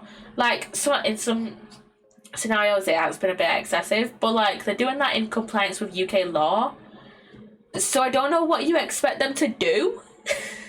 I've had so many complaints about it, and it's just like, it's the law here. Do you not know what the Online Safety Act is? It was just all over the news like a few months ago. So yeah, I'm not a fan of the Online Safety Act. Like, I think there's probably better ways of, like, protecting children online. By first of all, not having children online. Like, I think like, not having, like, making it a law for, like, not 16 and overs, because I think that's a bit too old, but maybe, like, you know, have it, like, for anyone under the age of, like, 13 and 14 to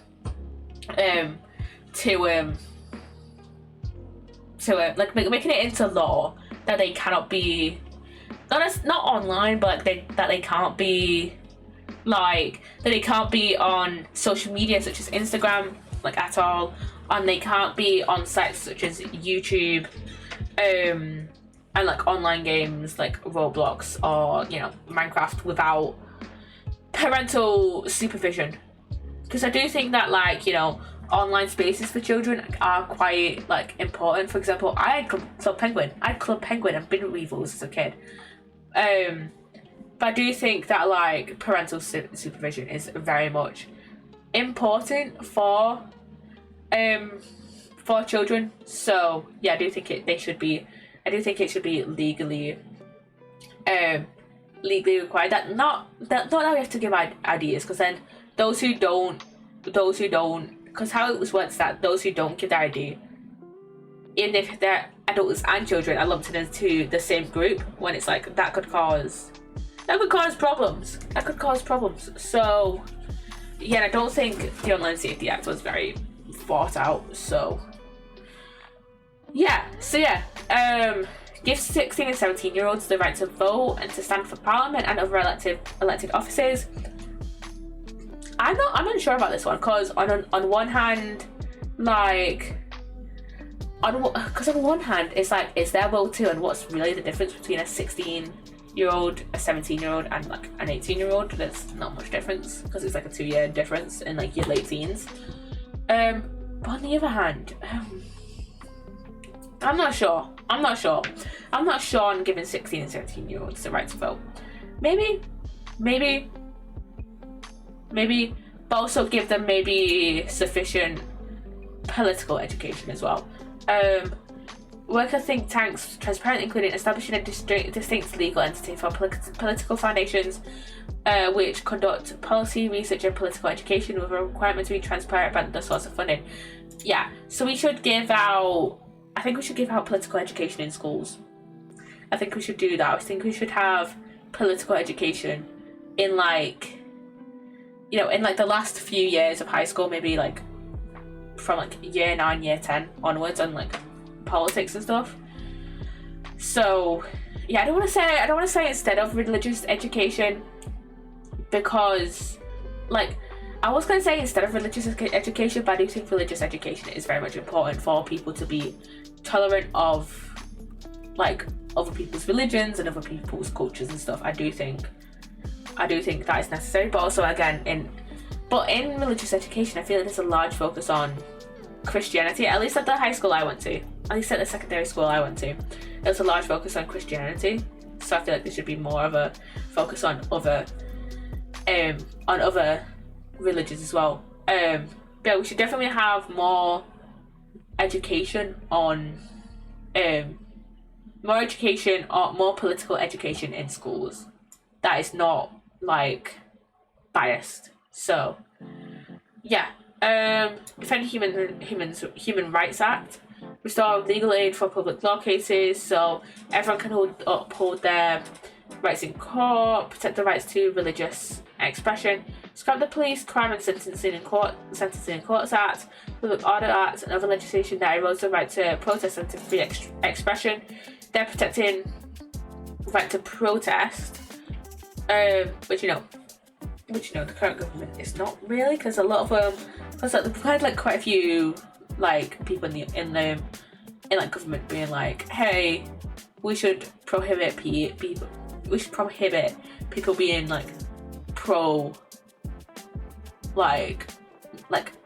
being associated with pro-Palestine groups. And obviously there's a difference between being associated with pro-Palestine groups and those who are in Tommy Robinson's marches, but I'm not sure how they would police that, or how they would do that. Maybe do something with hate crimes. I don't know how they would deal with the rise in protests that are very much anti-immigrant and anti just people. So yeah. Asylum and protection.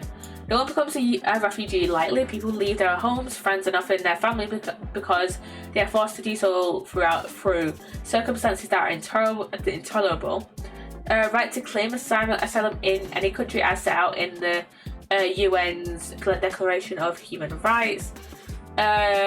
push for UK to work with other countries to establish safe routes by which those are fleeing persecution, war, or climate disaster that may arrive in the country of their choice to make their case without having a risk to their lives. A fast and fair process to assess asylum applications, those seeking asylum and protection to be permitted to work while their application is being decided. I love that. I love that.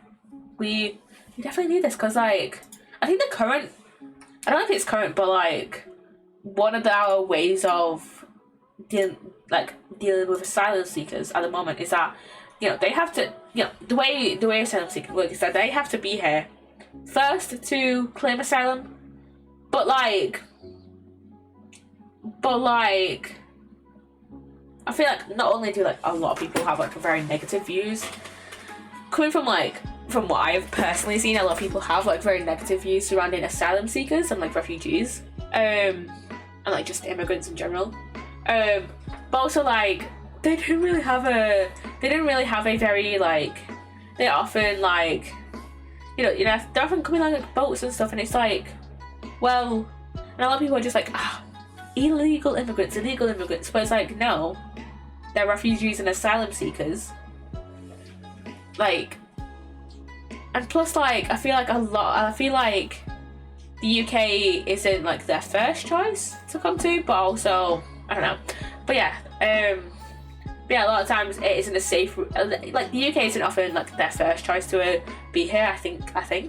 Yeah, I think it isn't their first choice oftentimes.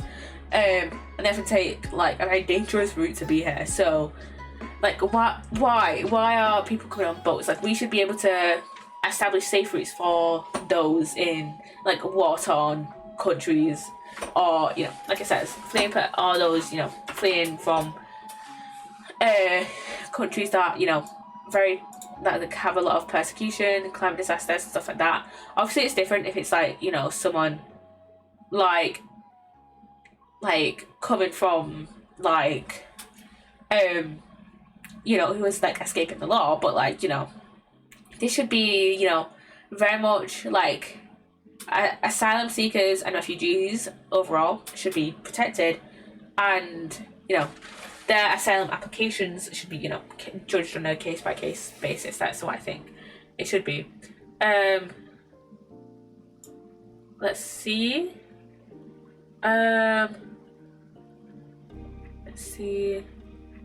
Access to art, well, and culture. I did not know they were trying to do this. I did not know that they focused on this. Invest in an extra $5 billion over 5 years for local government spending on arts and culture to fund keeping local museums, theatres, libraries, and art galleries open and thriving. Not the British Museum.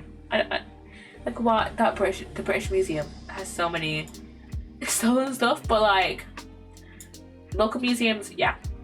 Protecting the nighttime economy through review of planning regulations and giving local authorities the powers to ensure there is space for cultural life. Need this, because a lot of times like stuff at night is just like bars and like takeaways. So I wonder what they're gonna do to protect like stuff, like nighttime like stuff. I don't know. I don't know what I was saying there. But yeah, we do need a protection of nighttime economy. Exempt cultural events, including everything from theatres and museum tickets to gigs in local pubs from paying VAT. That's interesting. I'm not sure how much I feel about. I don't know what I feel about that. I don't know what I feel about that. To exempt socially and economically essential local enterprises from business rates. My opinion is that they should have lower business rates, but not necessarily no business rates. I don't know though. I don't know how that will be without business rates. I don't know how that will be economically. That will put money back into that event, but I don't know. Ensure that musicians have access to visa-free travel to the EU through negotiating a reciprocal arrangement at the earliest possible opportunity. So easy travel across the EU. We should rejoin the EU. We should rejoin the EU. Brexit was a mistake. Protect school playing fields. Yes. One of the schools in my area, actually, one of the schools nearby me, actually, I think, like, has had the school field just, like, ripped up, and, like, a large portion of the school field ripped up for a new part of the school to be built, and it's just like, why? That's such, like, there was, like, a massive field as well. It's like, why? Allow access to school sports facilities by local clubs and teams outside teaching hours to ensure maximum use of our valuable resource. We love school sports. I used to let me have another drink quickly. When I was like a little kid, when I was in like primary school, I used to be in like quite a few sports stuff. I didn't really join any sports stuff in high school or like college or anything, or uni, but like in primary school, I did a bit of basketball. I was in like we had a fencing club and everything. You know, I was very much for like all the sporty stuff. I was in like one of our local clubs as well, where we just like, you know, we would play dodgeball. We would, you know, in the summer we would do like water gun fights. Like it was great. So yeah, definitely necessary. Maintain key sporting infrastructure, including pools and playing fields. Yes, very much for that. Local authorities to invest in shares in professional sports clubs which operate in their areas, meaning maintaining a connection between the club and its community. Okay. Let's see. Digital rights. I want to talk about this. The rise of AI is transforming many industries and enormous potential for good when well regulated. Excuse me? We'll push for a precautionary regulatory approach to the harms and risks of AI, and align with the UK approach with our neighbours in Europe and UNESCO and global efforts to support a coordinated response to future risks with AI. We'll also aim to secure equitable access to any socially and environmentally responsible benefits these technologies can bring. Environmental benefits of AI. I assume they're talking about generative AI, but like what? Like they should be more clear. I was like, oh, are they talking about generative AI? I assume so, but then like rise of AI as a whole, that's vague. Talk about be more specific at what type of AI. Talk about at the same time as addressing any bias, discrimination, equality, liberty, or privacy issues arising from the use of AI. Protection of intellectual property of artists, writers, and musicians and other creators. Okay. Does not erode the value of human creativity and that writers' rights and interests are respected when AI leads to significant changes in working changes. I've heard AI. Are we hating on it? Yes. Because the thing is, okay, so Green Party. I looked at it, and so they're talking about how AI. I'm assuming about I assume they talk about generative AI, but just AI in general. Vague. That's vague. Like, are we talking about procedural AI? Are we talking about other types of AI used in other, like using games and stuff? Like, be more specific on generative AI. Generative AI. Boo. It says transforming many industries and it has enormous potential for good when well regulated. And they also say, even though green normally they talk about generative AI, but they should be more specific, because like if they do come into power and they're just like, oh, let's say a law that restricts AI, okay, that restricts all AI. They probably also don't know what they talk about. Fair. This was 2020. This was 2 years ago. So to do an updated one, I do wish they would specify generative AI. So yeah, but also Green, being the party of, you know, very much being for the environment, say, okay, let's see, where was it? We will also aim to secure equitable access to any socially and environmentally responsible benefits these technologies can bring. Yeah, this should be specific. Yeah, and also like generative AI doesn't really have environmental benefits. So like, what are you on about? Like, they also want to protect the intellectual property of artists, writers, and like creatives, which is a good thing. But also be more specific, and also don't be a pussy about it. Like, please, please, please, please, please, please. Like, restrict it more, please, cause like I've done a lot of research into generative AI for my dissertation, and you know what the benefits are of generative AI? You know what they are? Perceived are very minimal. Perceived and minimal benefits. Meaning. There's not really that many like actual genuine large benefits to generative AI that would be very like helpful in our current like climate and like how generative AI is currently used. So yeah, I think this is the only part of their manifesto that I'm hating on. This is the only part of their manifesto I'm hating on so far. So far. But yeah, I'm very much like, what are you on about? To be fair, again, this was 2024, this was 2 years ago, so AI was still like, generative AI was still like relatively new. Like, yeah, this was still like pretty new. Like ChatGPT came out end of 2022, so yeah, still relatively new. But like, come on, I hope that by the next general election that they do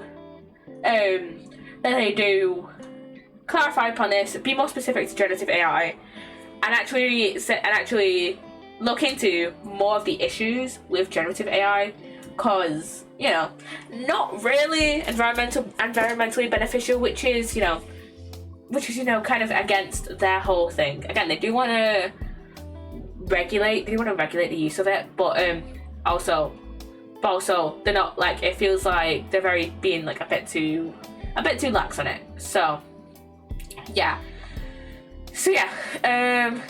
Let's see. Trust and confidence in the police. Acknowledge institutional racism, misogyny, homophobia, and ableism, identity policing for so long. Root out any officers who hold views incompatible with serving as a police officer. Okay. Let's see. And to the routine use of stop and search. Okay, I'm very much for that. I don't like stop and search. And to the use of facial recognition software. Yeah, facial recognition software is not that great. Ongoing fitness to practice assessments on diversity for all police officers and relevant civilian staff. So they're trying to sort out the system. So yeah. Okay, I wanted to talk about this one. I think I want to talk about this one. I want to talk about mainly. I do want to get to the dispatch demo soon, so I want to talk about like a few more points from like each section. Plus, we're like almost at the end, anyways. But the main point I want to talk about is this one: reforming drug laws. So, agree on an evidence-based approach to reform UK's counterproductive drug laws. Neither prohibition nor the police of low-level drug offences, especially cannabis possession, have reduced use and consequently have had no impact on the size of the criminal market or the profits made by organised crime. Alleged Greens would therefore push to decriminalise personal possession of drugs, diverting people from criminal justice system towards support for addiction, housing and employment, from health workers focused on drug harm reduction. This would free up hundreds of thousands of hours of police time, which could instead be invested in tackling other priorities which benefit wider society. I'm for this. I'm very much for this. I feel like a lot of people when they hear this, they're like, the Greens are legalizing drugs, they're allowing people just to take drugs whenever they want, which is not the case. So they're still gonna prohibit, like, I assume they're gonna prohibit. They're still gonna have some laws around, buying and selling it, but they're not gonna have any, like, they're not gonna say, oh, you just have some weed in your bedroom. You just have some weed. go to prison. You know, they're not gonna do that. They're gonna actually have people go to rehab and, you know, help them with addiction rather than, you know, and put them in prison. So yeah. And oh yeah, the ad is starting in a minute. If you don't want an ad, subscribe. So yeah. But that's what I wanted to talk about, is that I feel like I've seen a lot of I've seen a lot of misconceptions surrounding this specific like campaign, which is not the case at all. It's just they basically want people to go to rehab rather than prison basically. So yeah, so okay, I want to see this. Israel and Palestine push for immediate and permanent bilateral ceasefire, durable political solution that ensures security and equal rights for Israelis and Palestinians. Only way to achieve long-term security for the people of Palestine and Israel. Recognition of the state of Palestine and an urgent international effort to end the illegal occupation for Palestinian land. Investigation and prosecution of war crimes. We believe there is strong evidence to support South Africa's submission to the International Court of Justice that Israel is guilty of genocide in its conduct in Gaza. And to all UK arms exports and military cooperation with Israel, which makes the British government complicit in these war crimes. I agree. I am very much like, hey, there should be a ceasefire. There should be, you know, protections for Palestinians in particularly, because I feel like this point kind of makes it feel like it's kind of like a two-sided way, especially because of their use of bilateral. I feel like it makes it two-sided when it's really not. But I'm glad they talked about, what did they say? I'm glad they talked about, like, hey, they're guilty of genocide. So yeah. We do need protection for Palestinians. Let's see, recognition of Palestine. Yes, I agree. We do need a recognition of the state of Palestine. Work together with like other countries to end the illegal occupation of Palestine, because I think Spain has already sanctioned Israel twice or something along those lines, and then South Africa was like, hey, Israel is guilty of genocide. So yeah, and then I'm glad they talked about, hey, we shouldn't export like military, like we shouldn't export like weapons to Israel. Yeah, I'm glad they talked about that. So yeah, let's see, rejoin the EU, and as soon as the domestic political system is favourable and EU member states are willing, yes, because why did fucking Boris Johnson decide that was a good idea for a blue passport? Why did he decide that was a good idea? Why did we vote for that? Like, what? Like, we like, come on. Like, being in like the UK line instead of the EU line is such a pain in the ass at airports. Like, come on, we need to rejoin the EU, and it probably has like other benefits for like, you know, international trade and stuff like that. And yeah, the speedy return to free movement of people between the UK and EU, including reciprocal rights to work for both UK and European citizens. And I remember I was watching a few videos on the Troubles like a few weeks ago, like a little while ago, like a few months ago. And I remember watching a part of the video where like actually Brexit caused a lot of problems for Ireland, because it caused problems in terms of like being able to then move in between Northern Ireland and then the Republic, right? It caused a lot of issues, and I don't remember how that was resolved for the life of me. But yeah, it caused a lot of issues. It caused a lot of issues for Northern Ireland and Ireland. Part of the reason why I'm very much for like a unified Ireland, and you know, they should be, you know, Northern Ireland and the Republic should be like one whole place instead of like two separate places, one in the UK and then one not in the UK. So yeah, I think being able to rejoin the EU will be our first step towards having like a unified Ireland. So yeah, and I think that's it. NATO and A commitment to no first use of nuclear weapons. Yes, I agree. Let's see. But yeah, I think that's all I really wanted to talk about in the Green Manifesto. You can look this up. It's the Green Party Manifesto. This is the long version. This is the longer version. There is a simpler version. Okay, I was just saying how I was just talking about how I think us rejoining the EU will be very beneficial for like, you know, being the first step in a fully unified Ireland. But if you do want to have a full read through this, this is on the Green Party's website. This is like the long version. So yeah, if you don't want a full read through it, yeah, go look it up. But yeah, there's a few points that I very much disagree with. In terms of their manifesto. We'll come back to the end, by the way. But yeah, there's a few things that I very much disagree with. But yeah, very much. Yeah, I will still probably vote for the Greens. So yeah, dispatch demo time. Shit, I need to change. I need to change my thing. Dispatch. There we go. Let's see. Playing the dispatch demo. Hang on. I was pressing right control instead of backspace. There we go. Okay. In dispatch, you play as Robert, a fallen superhero formerly known as Mecha Man. Did I turn my sauce on again? I think I did. Yes, I did. Having lost his mech suit in battle, he is recruited to join SDN, the superhero dispatch network, as a dispatcher. And in this section of the game, Robert has just arrived for his first day at SDN. Okay, first day at SDN. Okay. I kind of like how they did it. They just took the tutorial version of this part instead of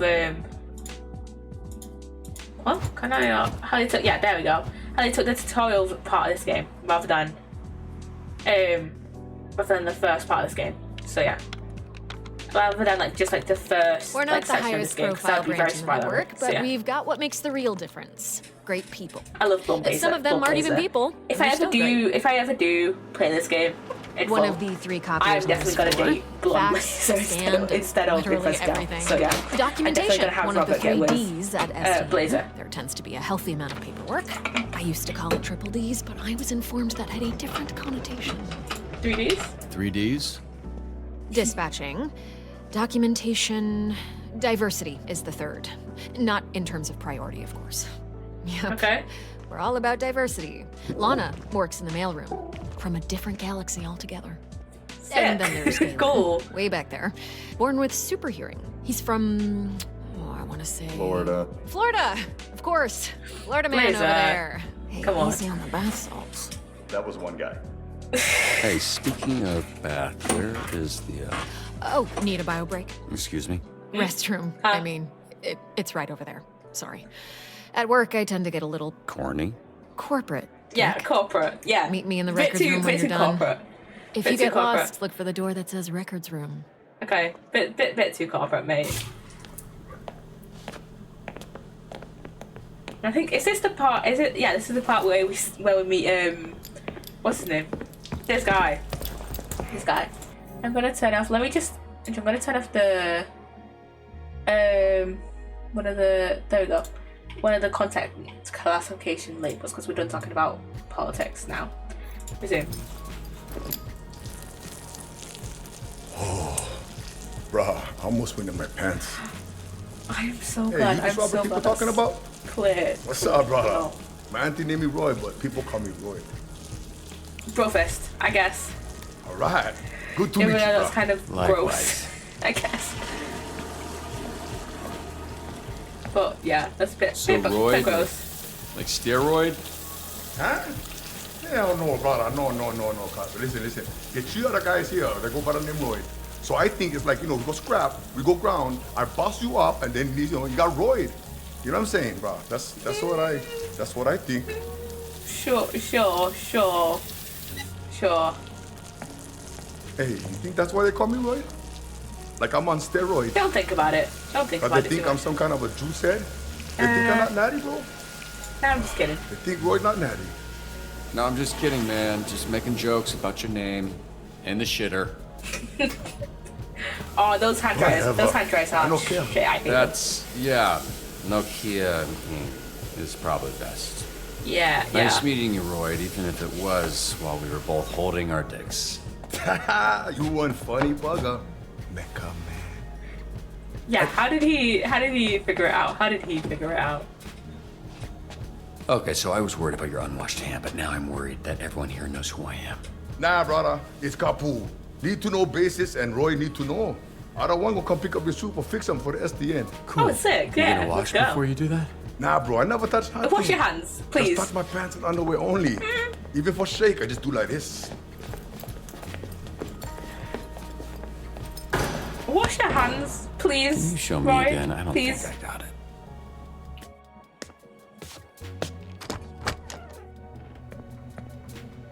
Holy shit, who's this freckle-faced fuck? Hey. That's an aggressive way to greet someone. Look at this skinny latte prick. Your bones, kid. You here to whip these assholes into shape or what? That's the idea. Why is this happening? Why is this that- happening? What? It's a hug, not a hand job. Lighten up. Be that as it I like may, this guy. I'm still I like this guy. confused. Oh, right, because I'm old as shit. How about this? This jog your memory? Track star? Holy shit! Yeah, you fucking. Why are you accepting hugs from old men you don't know? Oh, and hey. they Why are call you me hooking Chase people around that here, don't so recognize keep it, you? know, Come Sure, on. right. Yeah, Chase. it's been what, 10, 15 years? Has it really been that long? Yeah, I reached out to this little pissant when his dad passed. Then he got to ducking me like he owed me money. I was in a weird place. Yeah, I weird, understand, weird. kid. It was tough on all of us. So You I can't were, imagine what you you know, went through. Being Yeah, best so man what's for like up? 10 Can you years. tell me why you look like Black Einstein? Sorry. His hair doesn't remind me of I never Einstein, noticed. actually. Fucker. It's the powers. And the I could move mustache. 50 times faster than the average person, but I didn't realize until it was too late. And I was aging 50 times faster when I used my powers. Nowadays, I'm moving slower than frozen piss to keep the old ticker from popping on me. How old are Then you? how old are you really? I turned 39 a few months ago. Went to Dave and Buster's, Jesus. shit was lit. So I guess this means you're the one person I can't complain to about losing my suit. Jesus. You better not. I would resurrect and re-kill your fucking father in front of you if it meant Jesus. being able to use my powers. Jesus again. Christ, man. Jesus. Jesus, Chase. Wow. What? Obviously, I'd let Robert have one last "I love you" before I extinguished the light from his eyes. Fair, he I always guess, like but yeah. Yes, actually. We joke, we laugh, we suppress our trauma. All right, enough of this feeling shit. Let's introduce you to your Suppression team of trauma. losers. Why not? Okay. Tutorial time. Now, if I'm being honest, I thought and still think we should have canned these tunas months ago. And you might get your wish. Because if we don't see improvements soon, the whole program will be scrapped. Cool. I don't think this is No the actual pressure. team, by the way, that we work with. Oh, is it? Is it? Sonar here Who was a work Harvard with the actual graduate team? I thought it Who was will like not shut the a fuck different up team. about being a Harvard graduate, like all Harvard graduates. who also orchestrated some of the most effective Silicon Valley investment frauds in U.S. history. Okay. Also, sometimes he transforms into a fucking bat monster that would eat you ass first after he emptied your pension plan. Crimes, cyberbullying. I think that's the least of your problems here. Flambe. Flambe. He- Controls the fire and the flame, and his skin does not burn. Right, you met him. Didn't you ever run in with him years back? I did. Yeah. Yeah. So you know he's a certifiable dickhead. I'm just gonna say now, I'm definitely if I do ever play this game, I'm definitely doing the option where I get to flame off his eyebrows. Invisigal. Okay, if it's a gal. Turned herself in a few months ago and entered the program on the condition we didn't ask questions. That's a little We all know why that suspicious. was. though. If we've Suspicious, really? Of a criminal that turns This is the invisible problem and with doesn't like to watching answer gameplays questions? of games. What tipped you off, Sherlock? Watching playthroughs of games, and then I play them, and then I want to play them. Here we have That's my problem. coupe. That's my problem. which I So I recently know the learned law, is a French and ballet I term now that know means why to she cut, joined. hence the knives. That's very clever. Yeah, but it sounds dumb to say, Yeah. so everybody calls her Coop. She was an assassin for the Yeah. mob, then went independent. Punch up. Carnival strongman who made a deal with a sorceress. She gave him the strength of 10 men. His muscles Oh yeah, I grew, forgot. but his I body forgot to shrunk. mention. He's got all This the is charming brains of a greasy This is bowling ball. Jacksepticeye. That's my critical. So, yeah. So yeah. Malevola.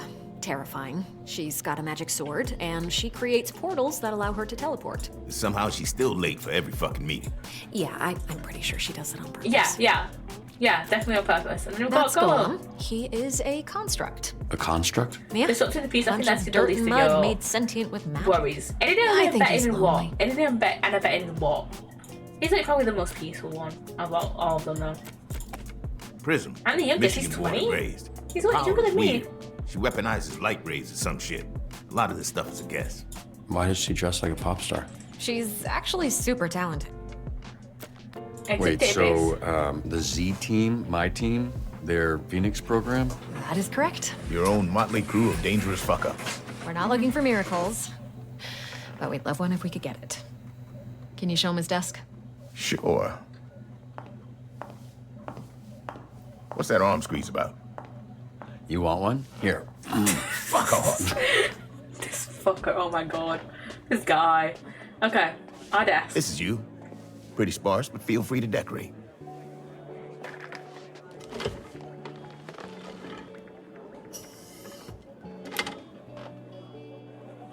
This Shots. computer's older than you look. Welcome to our service. Let's go. Wait, so we're doing this? I haven't even met the team yet. We did the slideshow. First of all, that wasn't a slideshow. Look, we like to start slow. Most people don't make it past the first dispatch. And this is better for everybody's safety. Okay. What do you mean, safety? What do You'll you be mean? fine. And this here is our little slice of the Southland. Whenever there's a crisis in the area, we get a call, and guess who answers? Me. Exactly. Now put your headset on and introduce yourself to these pricks. Hello, hello. Hello, hello, everybody. Hey, team. This is your dispatcher, Robert Robinson. I'm starting my first shift. These guys. Tell me that's not your real mistake. You can't be this shook on your first day. Come on. Robert. This Can guy. we clear the channel, Robert please? Soap. There's a lot of overlapping Robert on Soap. this. I saw him in his underwear. Who? Roberto son. I saw him in his These underwear. guys. These guys. Oh, but he's got a lot of bruises, which I'm into. Hi. Again, please clear the Oh, channel. I get it, your emo. Shut the fuck up. Thank you, Trace. Let me remind you, these calls are fucking recorded for training fucking purposes.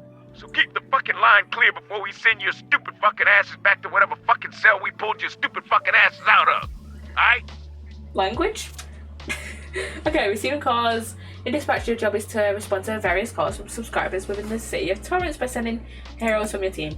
Your heroes will display strengths and weaknesses in for the following categories: combat, vigor, intellect, charisma, and mobility. When receiving a call, you'll be provided with key information to assist you in sending the best heroes for the job. Okay, this one Some here. balloon is stuck in a tree. Can you send someone?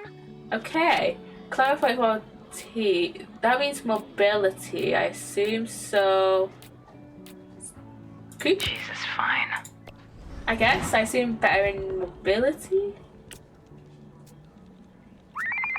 Ooh. Mr. Vanderstank is requesting Okay. a hero for a very important event. High profile. We've been cut in. Send someone who make the SDN look good. Genius. Literally. Has a High certificate. intellect and You high aren't a genius if you need a piece communication. of paper that says you're a I want to genius. send Prism. He's jealous. I'm not This guy sending rules. Flabbit. Oh, Sonar? He doesn't have good communication though, so I'm gonna send. I'm gonna send I'm already Prism. going. I'm gonna send Prism. How do you do? I'll take Wednesday. Tuesday. Dibs on Monday. What are you guys talking about? We're taking bets on when you'll quit. Friday. Today's Friday. Offensive review performance. I don't mind the child cry. Ooh, but she had. Oh, she has decent Accomplished. charisma. She has good charisma. Okay, that's fine. Oh my god! A bidet is Fix the calls while functioning everywhere! bidet. Oh, start hacking. Okay, hacking. Oh yes, it's the hacking mini games. I forget this. I forgot about this when I watched the thing. Okay, let's see. Okay, these are easy enough. Can I not? Up, down, there we go. See, up, down, up. Okay, then I can go here. And can I not go? I need to go there, up, down. Let's go over here. And a swish. And then there we go. And then we just need to fix that. There we go. Okay. Did that. Okay. And what's Prism done? She's high communication. Ooh, 86. Let's go. Well, That's the guys in represented. Before seem like a loser to me. Laugh Fair all you enough. want. Someday, my those subconscious will rich live on in people a are. chip in your subconscious. Two We'll be heroes are dead. fighting each other. Cringe. Break the brawl diplomatically. Okay, let's see. Punch Up has good communication. Two heroes are fighting each other. Diplomatically, I want high communication. So probably Malevolent. Yeah, okay, I get it. And then I think Malevolent and Punch Up should be Can someone fine. Google if cauliflower ear is an STD? Robbery in progress at the yacht club. Robbery. Pursue the thieves, return the boat in one piece. So we need high mobility, so that's gonna be pursue the thieves, return the boat in one piece. I'm gonna go with I got this girl for that one. Seriously, Maybe. don't worry about it. Oh, I'll be so Don fine. Wolford sent alone I if this girl reduces travel time, completion time. Ooh, So fancy. what was your Okay. read on this Mecha Man guy? Washed up, drinking alone. Oh. A robot guy This without is his fighting robot, I guess. over the name Fight Man. Let's give them. Just a guy. Let's try giving them new Do names. that Maybe one that'll back. solve Got it. your ass Oh, kicked that by was quite just Prism. a guy. All of you. So Shut let's the become fuck a up. dynamic duo.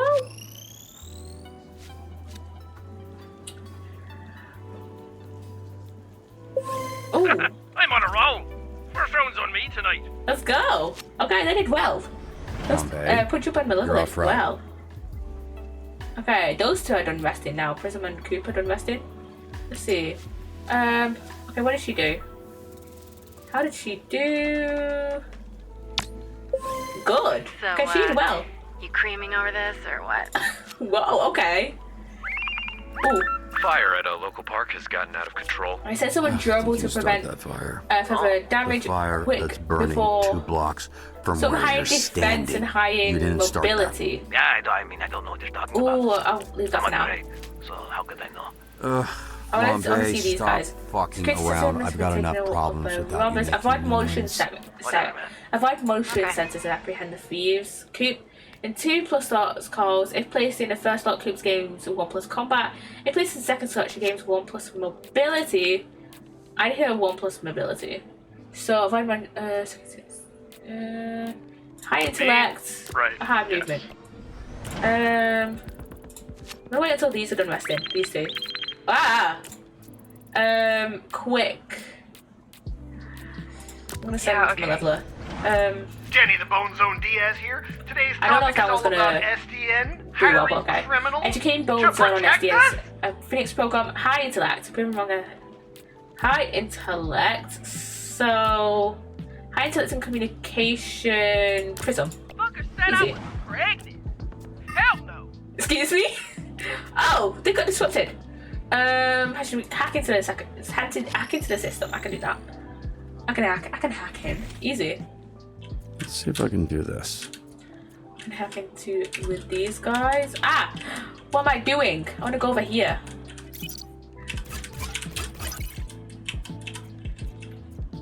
Go over here.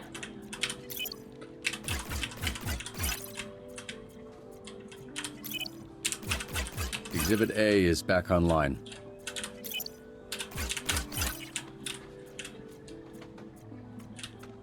Okay, we're almost done.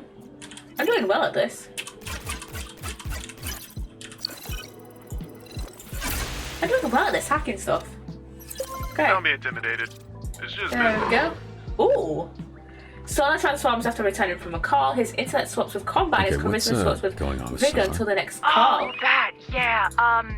He kind of randomly turns into a monster. As these feeds before, Random. compile cross-reference We past. are Track down. working on Okay, we need controlling. high intellect. Oh, a golem is in a call 2+ slots. Certain ones it may gain a 2+ to a stat and -1 to others when he's assigned. Okay. track down. Oh, that kind of needs some mobility, but it's fine. Oh, I should have Hey, this Bobby. a gal. Here, William Yes, Vandersting sir. needs a security detail. First one is out. Is it cool if I go? Fire sound control I'm should wanting to stop pitch him some the stuff I've been working on. spread. Yeah, Pulse pretty to sure that's exactly what he's trying to extinguish the fire. Let's see. That meant it. Okay. Blaze contained. There we go. Okay, there we go. Close. You can only choose one. Send sonar High-ranking security. Vanderstanker. We should dispatch your heroes that overcall. Let sonar hit me his hero. Pitch him ideas. We're going to need you to protect God Mr. Vanderstank from the is Van Vanderstanker fan Gogh club. after party stopped the CEO Adorins fans after even Sonar, bothering him and looking good while doing it. Sonar's resting. Oh, I'll send Sonar. Sure. I ahead. need to check those as Thanks, well. man. You will not regret this. Chuck down the pig pocket and encourage him to turn his life would around. until you said that. We need Prism, but she's gonna be gone too long. Kind of need intellect and communication. I guess I'm gonna go with Flom. Oh, I'm gonna go Flom. That one in the zone. Okay, that one well. I could have just waited until Prism came back, but it's fine. Let's see. Okay, there we go. Thief apprehended. Alright, I'll snitch. Just cut me a deal, okay? Hideout is well guarded. Stealth and use surroundings. And stealth and use of surroundings will be key in taking them down. Okay.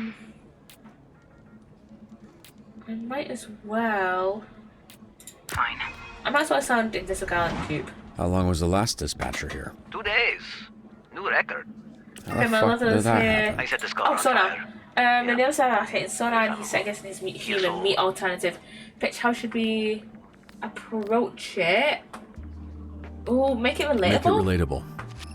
You know, tell a story. I've got a great story. Thank God. Thank God. Jesus. Okay. Sonar's returning and needed well. Let's see. Upgrade. We can upgrade Sonar. Let's see. I'm gonna upgrade his vigor. He's like defense stat. He's a bit more than that. Okay, they're doing that.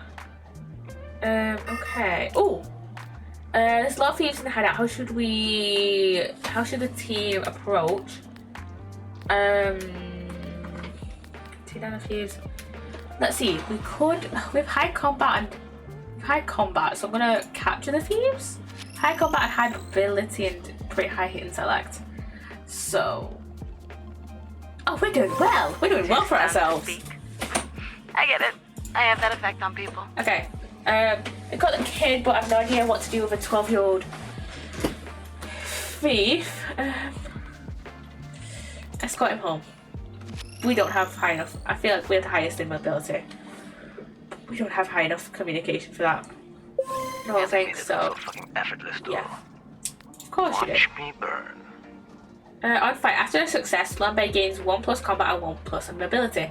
This effect stacks all boosts reset after a failure. Okay, we better not fail with Flambe then. Okay. Sonar's resting. Flambe investigating key part. Sun SDN. Oh, we have to. We have to send. Yeah, and I gotta get unbanned. Can I get ice down here, please? What does that mean? Okay. She's asking for a tap-in. We got access to security cams of SDN subscribers all over our territory. Wow, really?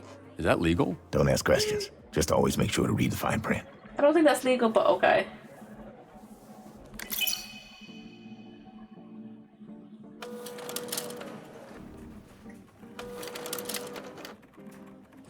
Some of the people that brought you, Walking Dead, The Wolf Among Us, and Tales from the Borderlands. Okay, we weren't gonna... Yeah, we weren't gonna see that scene because that's very spoilery. And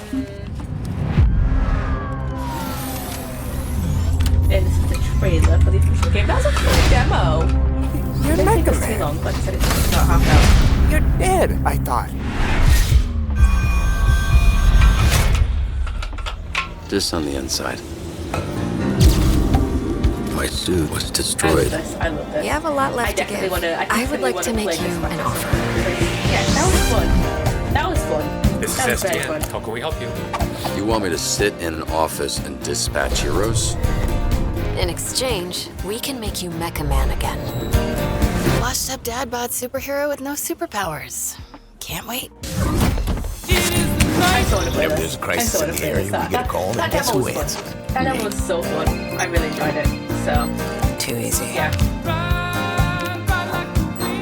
Oh, you shouldn't have Really done enjoyed that. that. So, What are you doing in Visigal? Is that your car? I don't have a car. That's gonna be a weird insurance claim. The way things are going, I'd cut the whole damn team. yeah, this is fun. Yeah, I really kind of enjoyed the stream. All of you So, in this room yeah, I have didn't set think this I program spent this ablaze much with your time bullshit. talking through You're right at home behind that desk because you're no hero. You're a nerd playing a video game in a suit your daddy So, built. yeah. I feel like I'm just talking about this. Play this game.